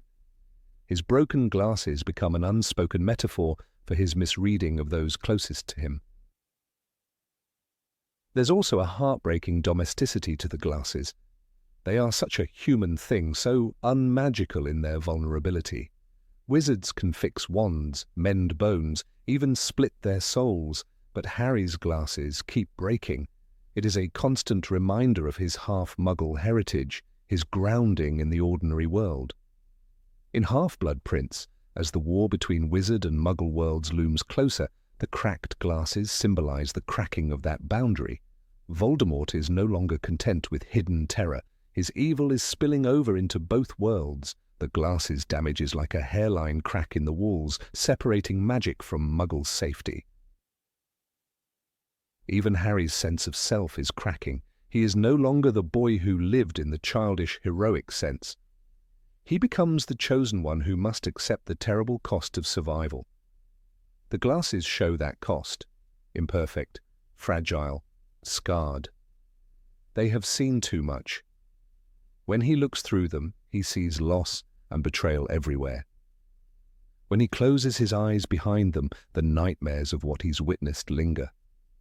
Rowling uses physical objects to convey psychological states better than almost any other fantasy author. The cracked glasses are a masterclass in such symbolism. There is a cruel irony that in the same story where Dumbledore entrusts Harry with the secret of the Horcruxes, an unfixable problem, Harry's glasses become unfixable too. It's a subtle way of saying this is not a problem you can solve with a spell or an adult's help. You have to live with the damage, endure it, and keep seeing through the break. That is the heart of growing up. There's a line from Dumbledore in the book that resonates deeply. It is the unknown we fear when we look upon death and darkness, nothing more. The cracked glasses are Harry's confrontation with that darkness. The fear is no longer abstract. It is etched in the lens he can't replace. Even the cinematography of the film respects this symbolism. The colour palette becomes muted, washed in greys and sickly greens. The cracks in the glasses catch the light in ugly ways. Director David Yates lets us see Harry squinting, blinking around the damage, underscoring his confusion and exhaustion. It is subtle, almost easy to overlook, but once you notice it, it is as devastating as a scream. It's a testament to how carefully the filmmakers respected Rowling's themes. Harry's cracked glasses also serve as a silent farewell to childhood. In the early films, even in danger, there was wonder. Spells were colourful, feasts were abundant, friendships were unbreakable. In Half-Blood Prince, that wonder curdles. The potions class becomes a place of rivalry and danger. Love is tangled with jealousy and betrayal. The glasses crack is the visual shorthand for this transition from bright fantasy to grim reality. It is the physical proof that Harry is no longer a boy solving mysteries, but a young man preparing for war. When Dumbledore falls from the tower, the world stops. The castle that was always Hogwarts, home, school, sanctuary, becomes a tomb. The wand lights raised in tribute are beautiful but inadequate. The crack in Harry's glasses is tiny compared to that devastation, but it is a personal echo of it. It is the piece of him that broke forever that night. It is the thing he will carry into the final battle, imperfect but determined to see things through to the end. And that is why the detail matters so much. It's not just a prop error, it's a prophecy written in glass. Number 22, shadows on Snape's face. In Harry Potter and the Half-Blood Prince, there is a subtle visual motif that many viewers miss on first viewing. The way the director lights Severus Snape's face, casting deep, deliberate shadows that split his expression in half. This isn't accidental cinematography. In the dim, candlelit corridors of Hogwarts, Snape's face becomes a battleground between light and darkness, a reflection of his tortured duality. After the unbreakable vow scene, where he swears to Narcissa Malfoy that he will protect Draco and complete the task if Draco fails, the cinematographer frames Snape with a stark chiaroscuro effect. One half of his face is almost consumed in blackness, while the other remains faintly illuminated, suggesting the warring loyalties tearing at his conscience. The camera lingers just long enough to make us feel the weight of this deception, the lie he must maintain even at the cost of his soul. Throughout the movie, this shadowing becomes a visual code for Snape's moral ambiguity. When he confronts Draco in the deserted bathroom corridor, we see the harsh torchlight throw Snape's hooked nose and gaunt cheeks into an ominous silhouette. There is no softness in the angles of his face, no warmth in the colour palette. The scene feels cold, funereal. Here is the man who knows he must kill Dumbledore to protect Draco's soul, yet must keep that knowledge buried under layers of sneering authority. The flickering light is unsteady, mirroring his internal conflict, while the shadow seems to devour any trace of the kindly professor who once brewed. Antidotes for the student's carelessness. David Yates, the director, understands that Snape is the quintessential double agent, and he uses every visual cue to tell that story. This design choice is not unlike the use of masks in classical theatre to signal duplicity or tragedy. When Snape passes Harry in the hallway after arguing with Dumbledore about the plan to kill him, Alan Rickman's face is partially obscured by shadow, the lines of his black robes blending into the walls. The viewer is invited to wonder if Snape is becoming part of the darkness itself. Harry, furious and suspicious, sees only the cold, remote figure who refuses to help him, while the audience, given these visual hints, is asked to question what Snape is actually feeling behind those heavy-lidded eyes. The book offers a foundation for this interpretation. In Half-Blood Prince, J.K. Rowling describes Snape's voice as quiet, even, when he makes the unbreakable vow, and his black eyes as expressionless when he watches Narcissa and Bellatrix. This deliberate flatness is mirrored in the film through the drained colour grading and the stagnant, suffocating shadows. When Snape agrees to kill Dumbledore, there is no triumphant villain's smirk. Instead, his face is carved in darkness, his eyes deep pools of regret. It is the opposite of Voldemort's flamboyant menace. It is tragedy. The film's lighting team underlines that this is not a man who enjoys what he must do, but one who has accepted horror for the sake of an oath. The scene atop the astronomy tower is the culmination of this technique. As Snape ascends the staircase, his robes swirl like a storm cloud, billowing with the wind. The cinematographer frames him from below, making him loom against the sky, but then cuts in for a tight shot where his face is sliced in two by the harsh moonlight. One side glows a spectral white, the other sinks into black. It is here that Snape's role as both executioner and saviour becomes painfully clear. He must kill Dumbledore to save Draco from murder, to uphold the secret plan they forged in whispers. But the audience cannot see mercy in that act without this subtle but devastating visual prompt. After the killing curse leaves Dumbledore's lips, Snape's face hardens like granite. But the shadows still cling to him as he flees Hogwarts. There's a moment when he turns back at the entrance to the grounds, just before Harry gives chase, where his eyes catch the dying torches and his features vanish in darkness. It is a portrait of damnation accepted willingly. The film doesn't give us a grand speech to justify him. Instead, it lets the darkness on his face speak, the story of a man who must become what he hates to protect what he loves. That stark lighting is a kind of confession that words would only cheapen. One striking moment occurs in the corridor confrontation between Snape and Harry after Dumbledore's death. Harry, seething with rage, calls him a coward. Snape spins around, his face lit from below, throwing monstrous shadows up his cheeks. The director uses the light to suggest something almost demonic, as if Harry's accusation has pulled out all the guilt and rage Snape keeps buried.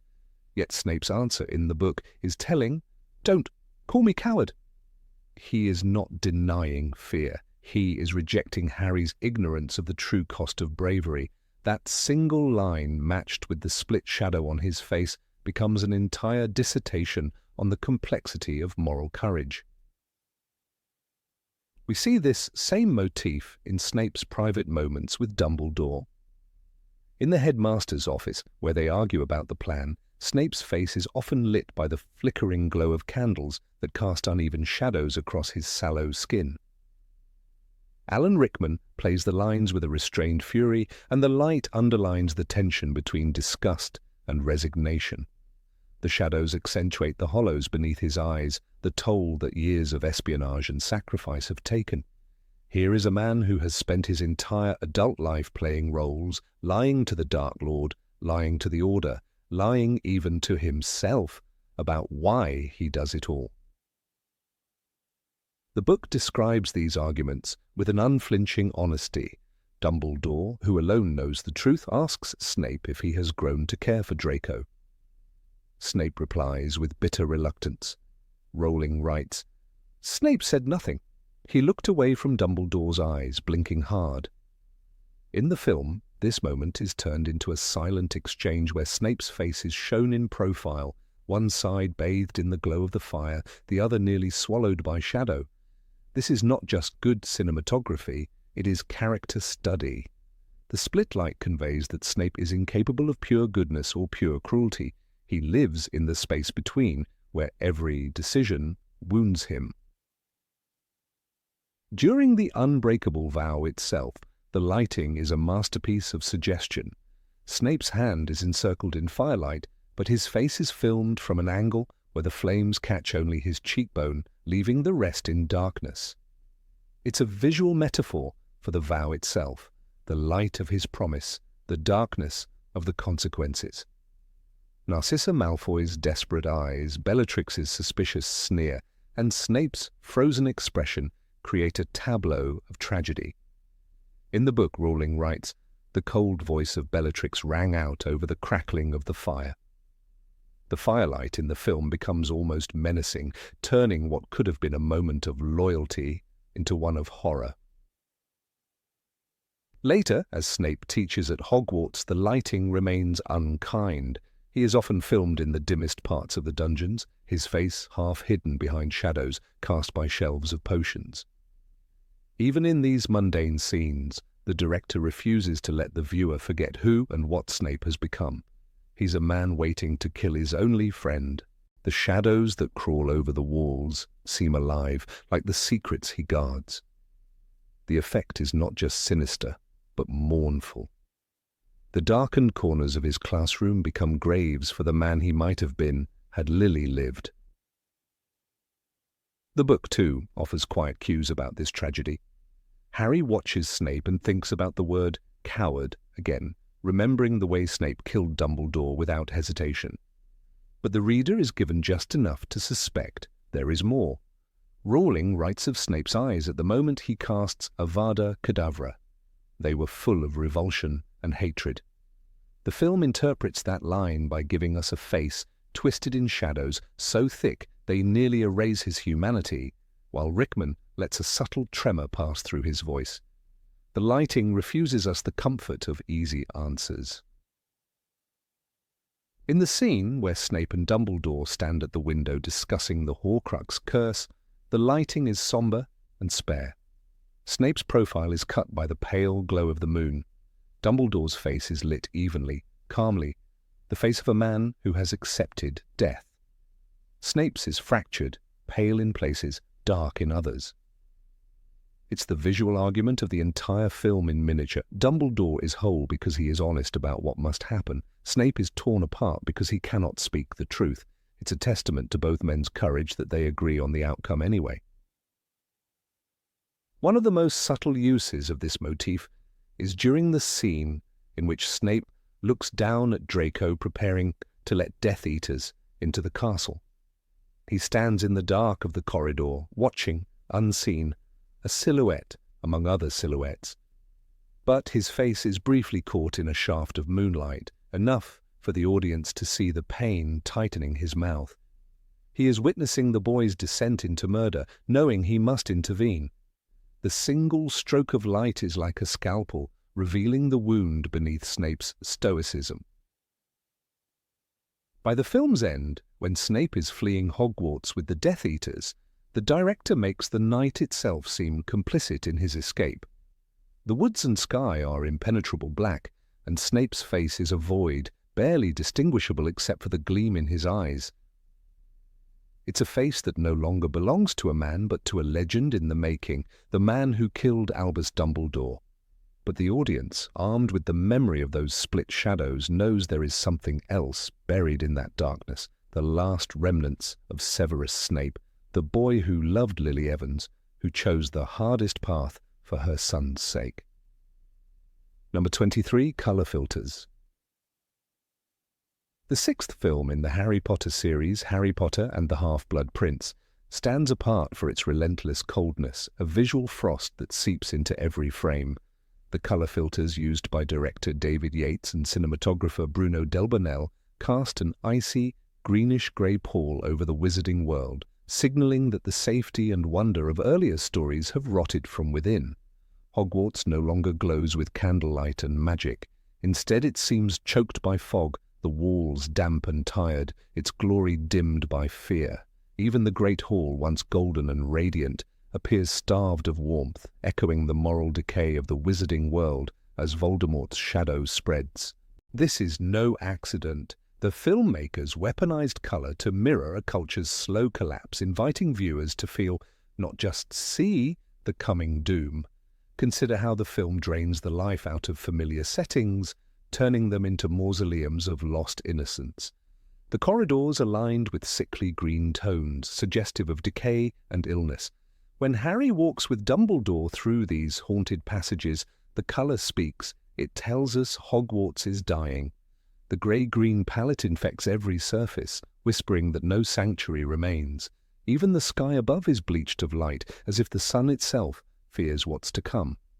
The sense of dread grows heavier with every scene, and we realize that the story is not merely about the threat of Voldemort, but about the collapse of an entire moral order. Rowling's words in the book hint at this slow corruption. The world had simply gone mad. In this visual wasteland, the filmmakers use warm colors sparingly, strategically rationing them for the past, the only realm still clinging to life. Look at the memory sequences featuring young Tom Riddle. These scenes glow with candlelight and rich browns, softening the edges of even the darkest subject matter.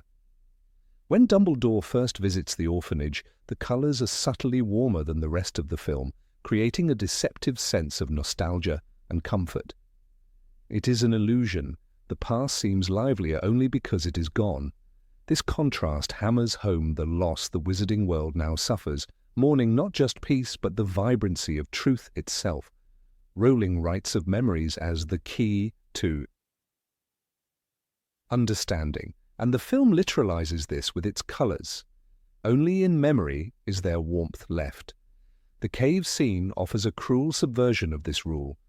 When Harry and Dumbledore hunt Horcruxes on the stormy coast, the cold palette intensifies to harsh greens and ghostly whites, turning the sea into something monstrous.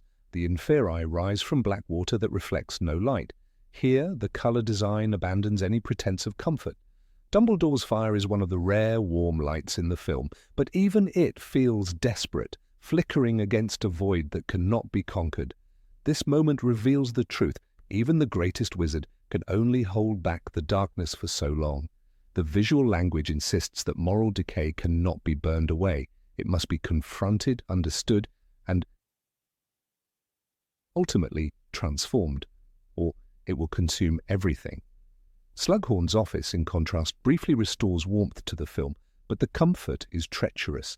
With its amber lamps and cozy clutter, the space invites us to lower our guard. Slughorn is charming, his manner florid and indulgent, but this sanctuary is built on lies. He is hiding the memory that Dumbledore so urgently needs. The golden tones turn out to be a mask for cowardice. When Harry finally extracts the truth using Felix Felicis, the scene darkens again, and the colors shift back to greenish gloom, revealing the price of confession. The film's color filters are never neutral. They judge every character's moral choices, rewarding truth with momentary warmth and punishing deceit with cold shadow. Hogsmeade, once the site of carefree student outings, is no longer a place of joy. Its crooked cottages and misty streets now stew in the same grey-green despair as Hogwarts. When Katie Bell is cursed, the color drains further until her body levitates in stark, inhuman horror. The sky is leaden. The students' faces are pale, their fear real. This moment underlines the film's central visual thesis. Evil is no longer lurking in dark corners. It is woven into every thread of their world. The warm hues of past Hogsmeade visits in earlier films are gone, along with the illusions of safety. Rowling writes of the war encroaching everywhere. It was happening everywhere. The film forces us to see that truth. Even the Burrow is not safe. In the film's invented scene where Death Eaters attack the Weasley home, flames rage in vivid orange, but it is a sickly, uncontrolled warmth that destroys rather than comforts. The sky behind them remains an ugly green, swallowing the firelight, mocking the idea of home as refuge. This color contrast reveals the lie of security. There is no safe place now. The warmth here is simply fuel for tragedy. This choice is not in the book, but it is consistent with its spirit, demonstrating how the filmmakers extended Rowling's vision of a world in collapse. Inside the room of requirement, when Harry kisses Ginny, the moment seems to promise tenderness, but the light remains murky and grey. Even love is coloured with dread. Their closeness is fragile, vulnerable to the corruption outside. There is no golden glow to celebrate first love here, only muted, melancholy acceptance. The film refuses to offer even small reprieves, warning us that love must fight to survive in a world committed to destruction. Rowling's text is more hopeful about Harry and Ginny's bond, describing it as a brief escape from fear, but the film's palette refuses to lie. It will not let us forget the price of their happiness. The memories of Tom Riddle are the film's last refuge of warmth, but even these betray us. In the orphanage, the candlelit corridors hint at Dickensian gloom, suggesting that Tom's evils sprang from neglect and coldness rather than something intrinsic. But by the time Dumbledore meets the teenage Riddle asking about Horcruxes, the warm glow is almost gone, replaced by the greenish tint of corruption. The visual storytelling warns that evil feeds on weakness and grows insidiously, transforming even warm light into its servant. The boy's polite curiosity is chilling, precisely because it happens in half-light that has already begun to rot. Dumbledore himself is marked by the film's coldness. When he stands atop the astronomy tower, the wind howls, and the greenish moonlight turns his face into a death mask. Even the Elder Wand offers no glow to protect him. His final moments with Harry are drained of colour, their closeness crushed under the weight of betrayal and loss. The colours speak the truth that Harry cannot yet admit. His mentor's time is over and the war is here. Rowling gives us Harry's agony in words. He did not know how he was going to do it without Dumbledore. But the film shouts it with colour, stripping the world bare. After Dumbledore's death, Hogwarts is shown in long, mournful shots of grey courtyards and black-clad students clustered around a broken symbol of hope. The cinematography lingers on dead stone and dying light. Even the lake seems lifeless. The filmmakers understood that no grand speech could do what colour could, show us the death of a dream. The warmth of the early films, with their red-gold feasts and flickering hearths, feels like a cruel joke now. Hogwarts is not simply under threat, it is grieving itself. One of the most telling examples of this colour strategy is found in the memory of Slughorn's dinner with Tom Riddle. The walls are lined with warm wood, the lamps glow invitingly, and Riddle's smile is polite, almost endearing. Yet the moment Slughorn realizes the question is about Horcruxes, the lighting shifts. Shadows lengthen, the greenish tint seeps in like poison. This is the precise moment innocence dies. Slughorn's shame is born in that instant, and the colour refuses to let us forget it.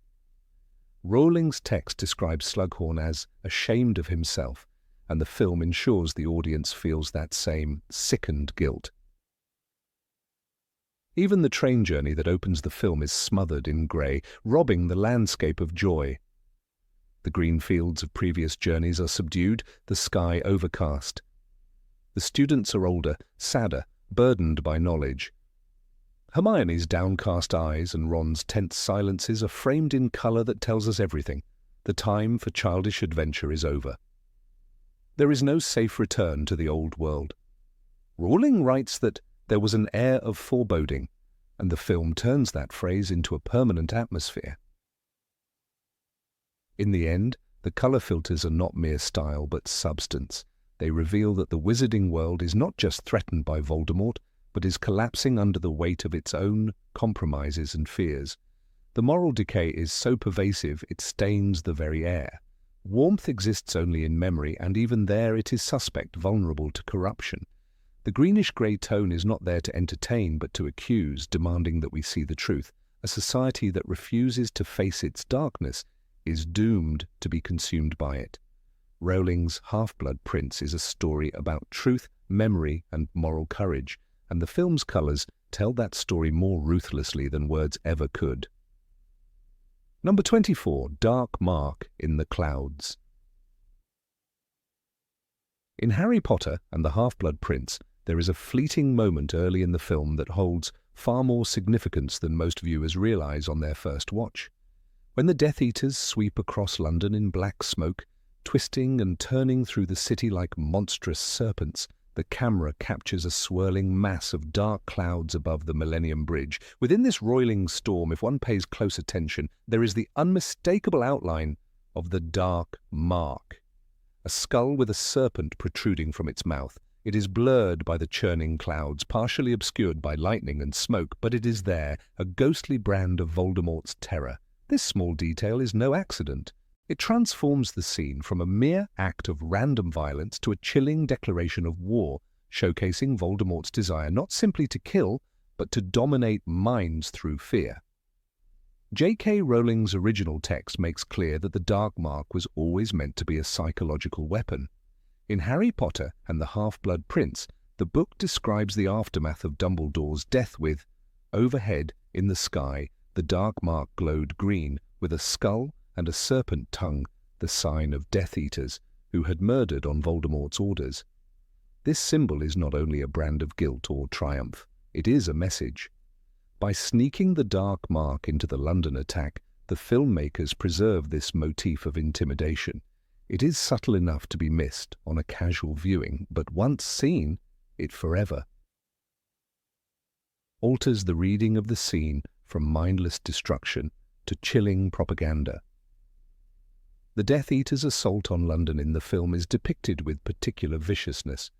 The camera tracks their black smoke as it curls around the spires of St. Paul's Cathedral, bursts through Diagon Alley's crooked chimneys, and finally collapses the Millennium Bridge in a storm of shrieking metal. There is no sign of Voldemort himself, yet his influence is absolute. This is terror, carried out in his name.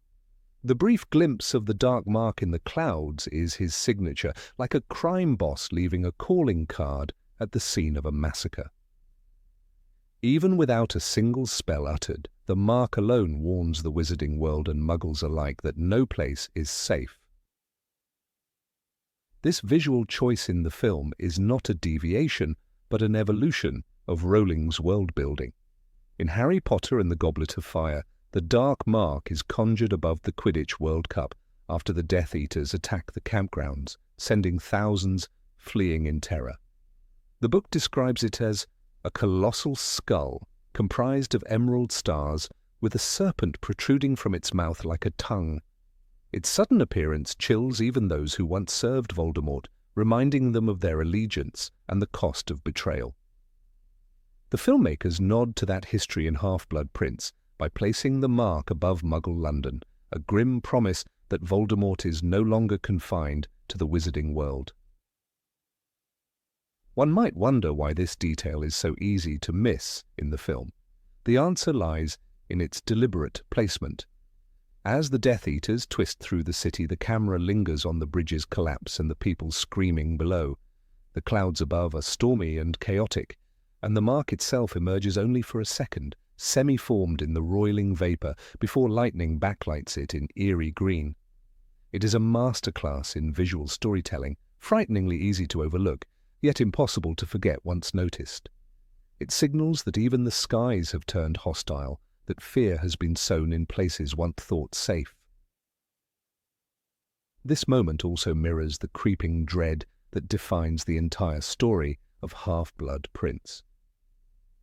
Unlike the open war of Deathly Hallows, this installment is about infiltration and subversion. The Death Eaters do not merely attack, they announce their power in symbolic, psychological terms. The Dark Mark over London is not only for the benefit of the wizarding world, but for muggles as well.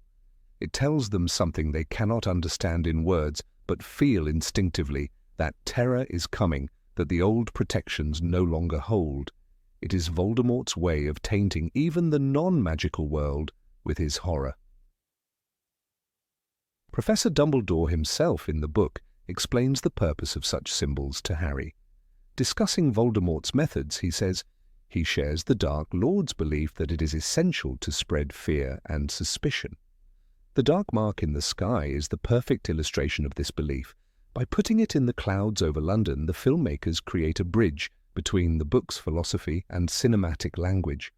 It's not just about bodies falling or bridges crumbling, it's about poisoning the air with dread, making the audience feel what the wizarding world feels as Voldemort regains his power.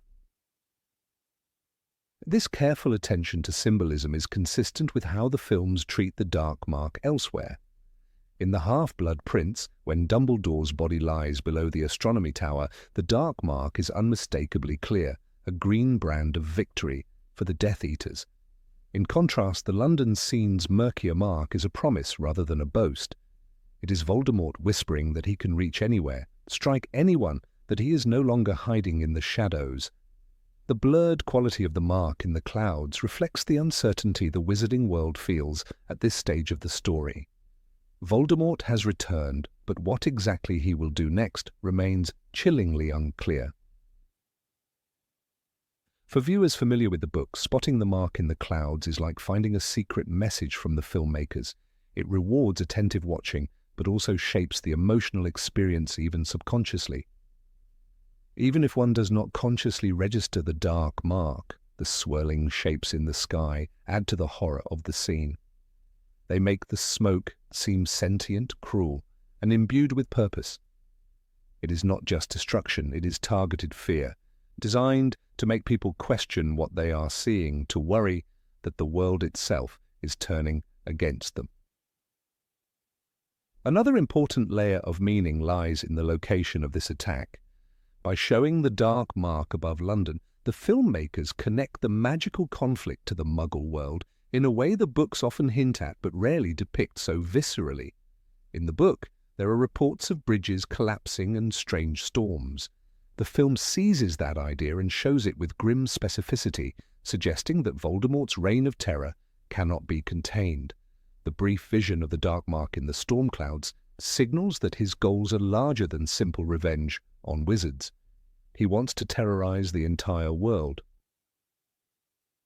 The dark mark itself is an invention of Voldemort's own twisted genius. Rowling describes it in Goblet of Fire as a brand burned onto the arms of his followers, allowing him to summon them at will. It is a magical bond of fear and servitude. By placing this symbol in the sky above Muggles, Voldemort is effectively branding the world itself with his mark. It is no longer just about controlling Death Eaters, it is about enslaving everyone through fear. The filmmakers capture this horrifying idea in that brief, cloudy outline, suggesting that even the weather has been corrupted. The visual storytelling in this moment aligns perfectly with the film's broader themes. Half-Blood Prince is about the erosion of security, the slow realization that no one is safe. Hogwarts itself is infiltrated, students are imperiled, and even the ever-watchful Dumbledore is eventually vulnerable. The dark mark in the clouds foreshadows all of this. It shows that Voldemort is no longer satisfied with secretive plots. He is announcing himself, taunting the world with its helplessness. It is as much a declaration of intent as the burning of the burrow later in the film. Equally important is how the mark evokes memory and history. Older witches and wizards remember the First Wizarding War and the terror that accompanied the dark mark appearing over murder scenes. By slipping the mark into the clouds over London, the filmmakers tap into that collective trauma. For characters like Arthur Weasley or Minerva McGonagall, such a sight would not merely be frightening, it would be a confirmation that their worst nightmares have returned. Even for Muggles who cannot recognize the symbol consciously, the unnatural shapes in the clouds would stir unease, the sense that something is deeply wrong with the world. This detail also ties into the film's use of color and light to shape mood. The storm clouds are an unnatural greenish-gray, recalling the traditional color of the dark mark spell. The lightning that briefly illuminates the mark is sickly, almost poisonous. These choices are not random, they amplify the sense of violation. London is a modern city filled with light and steel, but in that moment it becomes a stage for dark magic, a place where even nature itself is perverted to serve Voldemort's aims. The mark in the clouds is a scar on the sky. By embedding the dark mark so subtly, the filmmakers trust the audience to uncover the horror for themselves. This is more effective than a direct, obvious threat because it lingers in the mind. A viewer might not be sure they saw it at first. On a second watch, they recognize it, and the entire scene becomes more frightening. This approach respects the intelligence of the audience while reinforcing Voldemort's strategy of psychological warfare. He does not simply want obedience, he wants people to fear the very possibility of his presence. Ultimately, the dark mark in the clouds over London in Harry Potter and the Half-Blood Prince is a brilliant example of layered storytelling. It transforms a spectacle of destruction into a calculated act of terror. It aligns perfectly with Voldemort's philosophy of ruling through fear, echoes the traumatic memories of past wars and foreshadows the full-scale terror that will define Deathly Hallows. By including it in such a subtle form, the filmmakers elevate the entire scene, making it not only visually arresting but thematically essential. This is the genius of the Harry Potter films at their best. They reward those who look deeper, finding meaning even in a moment of fleeting storm. Number 25. Candelabrum in Dumbledore's office. In the quiet gloom of Albus Dumbledore's circular office, the camera in Harry Potter and the Half-Blood Prince sweeps across ancient instruments, claw-footed tables, and towering bookshelves, but the eye rarely lingers on the details that define the headmaster's private world. One such detail is the tall, dark bronze candelabrum with coiling serpents at its base, a prop that seems a trivial decoration at first glance. But upon closer scrutiny it stands as a silent testament to Dumbledore's lifelong, almost obsessive commitment to understanding not only Voldemort himself, but the entire legacy of Salazar Slytherin. It is a relic of intention, revealing the headmaster's enduring conviction that even the darkest origins can be studied, perhaps even redeemed, and it places the viewer in the uncomfortable position of recognizing Dumbledore as both savior and archaeologist of evil. This candelabrum, with its serpentine arms intertwined like the heraldic crest of Slytherin House itself, is no mere flourish of set design, but a cipher for the philosophical battles that rage in the heart of Hogwarts' oldest and wisest protector. During the scenes in which Horace Slughorn is recruited back to Hogwarts, the camera positions Dumbledore and Slughorn before the fireplace, and there in the edge of the frame is the candelabrum with the snakes entwined. The choice is subtle and brilliant. Slughorn is a former Slytherin head of house, a man who prides himself on his connections and whose memory of Tom Riddle is the key to unlocking the secret of Horcruxes. Dumbledore's visible surroundings reflect his internal mission to get close to those who know the enemy, to navigate the coils of serpent-like cunning, and to find the truth hidden in a nest of lies and self-interest. The prop is not explained, not pointed out, but it is there all the same, much as Dumbledore's strategies are unspoken, yet omnipresent, a constant reminder that even the headmaster's aesthetic choices are deliberate weapons in his war against Voldemort. J.K. Rowling's own text is full of clues about Dumbledore's willingness to consider the dark. In Harry Potter and the Half-Blood Prince, she writes of his fascination with Voldemort's youth. It was important, Harry, very important, to know Tom Riddle, to understand him. I have been careless, and so have others, in trying to bury him beneath forgetfulness and indifference. That line is mirrored in the film's production design. The candelabrum's snakes suggest Dumbledore's refusal to ignore or reject Slytherin symbolism merely because it has been tainted. He refuses to forget the roots of evil. He studies them, embraces them as necessary for understanding. It is an educator's approach at its most ruthless and most compassionate. He does not eradicate the symbols of Slytherin, but keeps them literally at hand as a reminder of the work to be done. There is something almost perverse about the choice to decorate one's sanctum with serpents while fighting a Dark Lord who uses the serpent as his emblem and speaks Parseltongue. Yet, Dumbledore's life is built on paradox.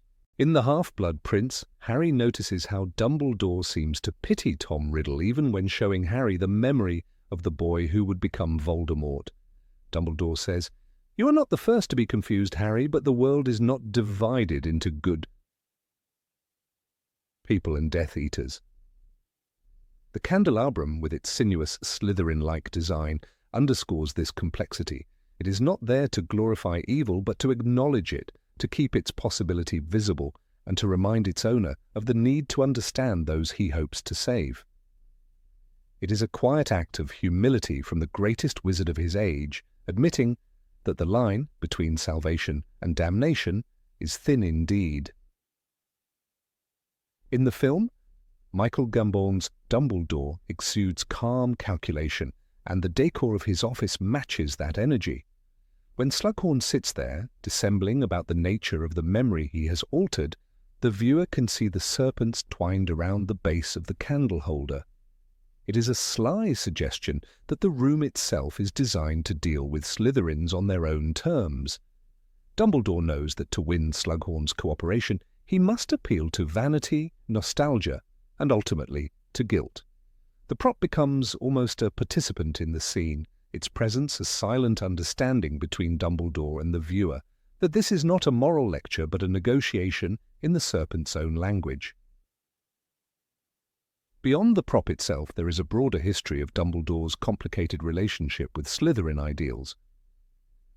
He was once close to Gellert Grindelwald, whose charisma and radical ideas about wizarding supremacy bear the same seductiveness that Slytherin House celebrates in ambition and cunning. In the books, Dumbledore admits his failure in his youth. "I was better than you, so I thought. I was cleverer, I was more accomplished, and yet I too sought a mastery over death." That acknowledgement bleeds into every choice he makes as headmaster, especially when it comes to handling Tom Riddle. The candelabrum is not just a Slytherin symbol, but a personal mea culpa, a sign that he keeps the memory of his own dangerous ambition burning in the back of his mind. When Harry visits Dumbledore's office to view the various memories collected about Tom Riddle, the headmaster's tone is weary but insistent. He does not sanitize the boy's crimes, nor does he dismiss them as innate evil. Instead, he searches for the moments when Tom might have turned another way. The coiling serpents at the foot of the candelabrum stand as an allegory for that search, complex, twisted, potentially dangerous, but also the only path to truth. Rowling writes of Dumbledore, he believed there were lessons to be learned even from the dark. This is the ethic made solid in his choice of decor. Production designer Stuart Craig has spoken about the way Dumbledore's office changes across the films to reflect the shifting stakes and the darker tone. In The Half-Blood Prince, the office is gloomier, the colours richer but shadowed, and the snake candelabrum sits more prominently on his desk than in previous entries. This is not accidental, it signals the tightening of the noose around Hogwarts, the encroachment of Voldemort's power, and Dumbledore's urgent need to probe deeper into the darkness to find answers. The snakes, for all their menace, also shed their skins, a subtle promise of renewal that Dumbledore clings to even in the face of his own death. It is also important to see how this prop interacts with the wider symbolism of Hogwarts itself. The school is divided into 4 houses, each with its own virtues and vices. Dumbledore, as headmaster, must hold them in balance.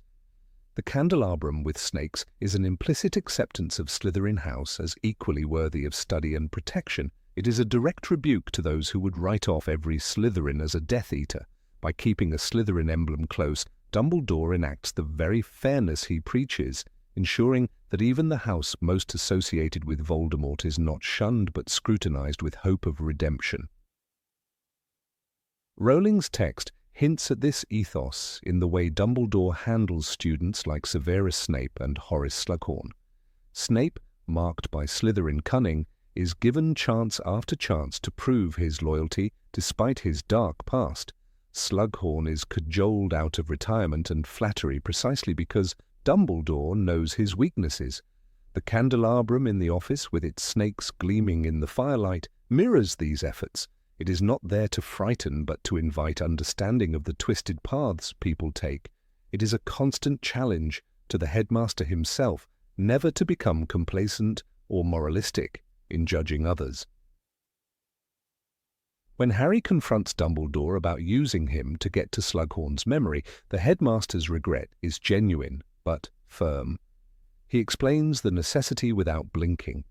The serpents on the candelabrum offer an unspoken commentary. The path to defeating Voldemort requires maneuvering through a world of lies, secrets, and temptations. Dumbledore's readiness to embrace Slytherin methods while rejecting their ends is the paradox at the core of his leadership. He is willing to wear the enemy's colours if it means saving the world from them. In the film's final office scenes, the candelabrum casts long shadows as Dumbledore discusses the Horcrux hunt with Harry. The looming serpents echo the Horcruxes themselves, fragments of soul twisted into unnatural immortality. By studying the dark so closely, Dumbledore risks corruption, but accepts it as the price of knowledge. As he says in the books, you are protected, in short, by your ability to love, the only protection that can work against the lure of power like Voldemort's. The candelabrum's cold metal snakes offer a stark contrast to that warmth, a reminder that understanding evil does not mean succumbing to it. There is a kind of tragedy in this choice of decor. It is beautiful, in a way, intricate and old, suggesting scholarship and taste, but also danger. It reflects Dumbledore's own fate, the man who understands too much, sees too clearly, and must sacrifice himself for a generation he can only hope will do better. The snakes do not promise victory. They promise only vigilance, only the hard work of seeing the world as it is, not as one wishes it to be. That is the headmaster's burden and his legacy. Even as Dumbledore dies on the astronomy tower, killed by the man he trusted most, the lessons he tried to teach about understanding and compassion remain. The serpents in his office are left behind as witness. When Snape takes over that office in the Deathly Hallows, one imagines the candelabrum standing in the corner, unremarked but deeply relevant, a silent acknowledgement of the long, bitter road that led the Slytherin potions master to murder the only man who ever truly tried to save him. The serpents become a symbol of betrayal, but also of the hope that betrayal can be redeemed through sacrifice. Ultimately, the candelabrum in Dumbledore's office is a small prop with an enormous resonance. It is a testament to the production team's understanding of the text's moral complexity and to Dumbledore's role as the man who would not look away from evil. It is a tiny monument to the idea that the symbols we fear most can also be the keys to salvation, if only we are brave enough to study them closely and to admit that the serpent within us is never so far away as we'd like to think. Number 26. Inferi hands. The cave was silent, except for the lapping of black water against the stone island where Harry Potter and Albus Dumbledore stood, surveying the unnatural lake with dread. Harry felt the coldness seep into his bones, but nothing prepared him for what lay beneath that still surface. When the inferi finally erupted from the water, their appearance was designed to horrify, arms clawing, pale eyes blank and dead, skin clinging tightly to bone. But beyond their ghastly emergence, there was a detail most viewers missed in the frenzy of panic. Their hands were not uniform. Some were large and gnarled like those of old men who had worked hard in life, while others were heartbreakingly small, delicate, unmistakably those of children, forever frozen in the nightmare Voldemort had built for them. Dumbledore's incantations of fire pushed them back, illuminating their true forms in stark, awful relief. The book describes them as ghastly skeletal, and Rowling does not linger on their individual features. But in the movie adaptation of Harry Potter and the Half-Blood Prince, the visual storytelling goes further, daring the attentive viewer to notice the variety of those grasping hands. It is no accident that some of those emaciated fingers were tiny. It is a calculated, monstrous choice on Voldemort's part, to harvest the dead of any age for his army of the obedient. There is no morality in necromancy.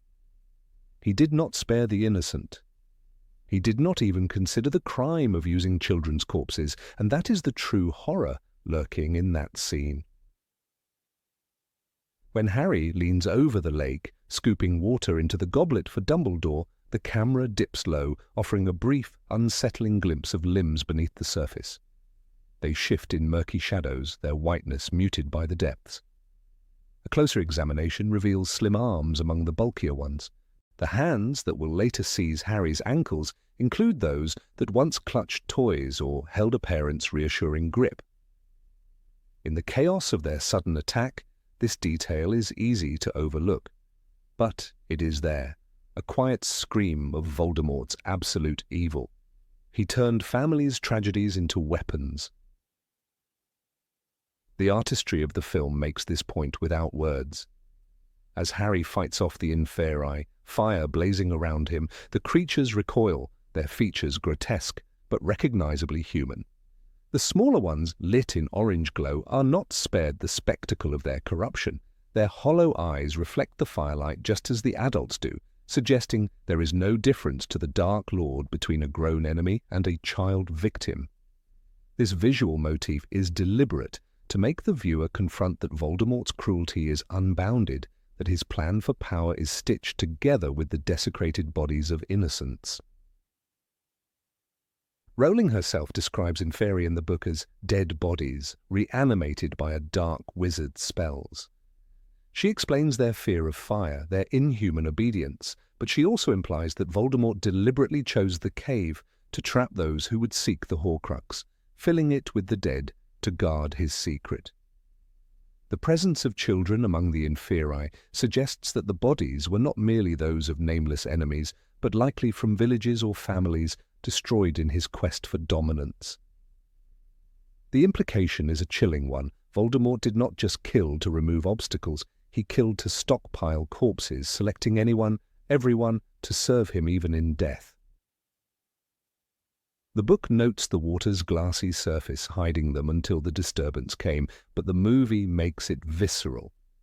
As the inferi rise, there is a sense of horrific variety among them. Some are tall and broad-shouldered, others thin and wiry, still others disturbingly small. Their hands clutch at Harry with the same strength, the same lack of will of their own. It is this detail, that a child's dead hand is no less obedient, no less useful to Voldemort, that underscores his utter disregard for human dignity. Even death did not release his victims from his cruelty.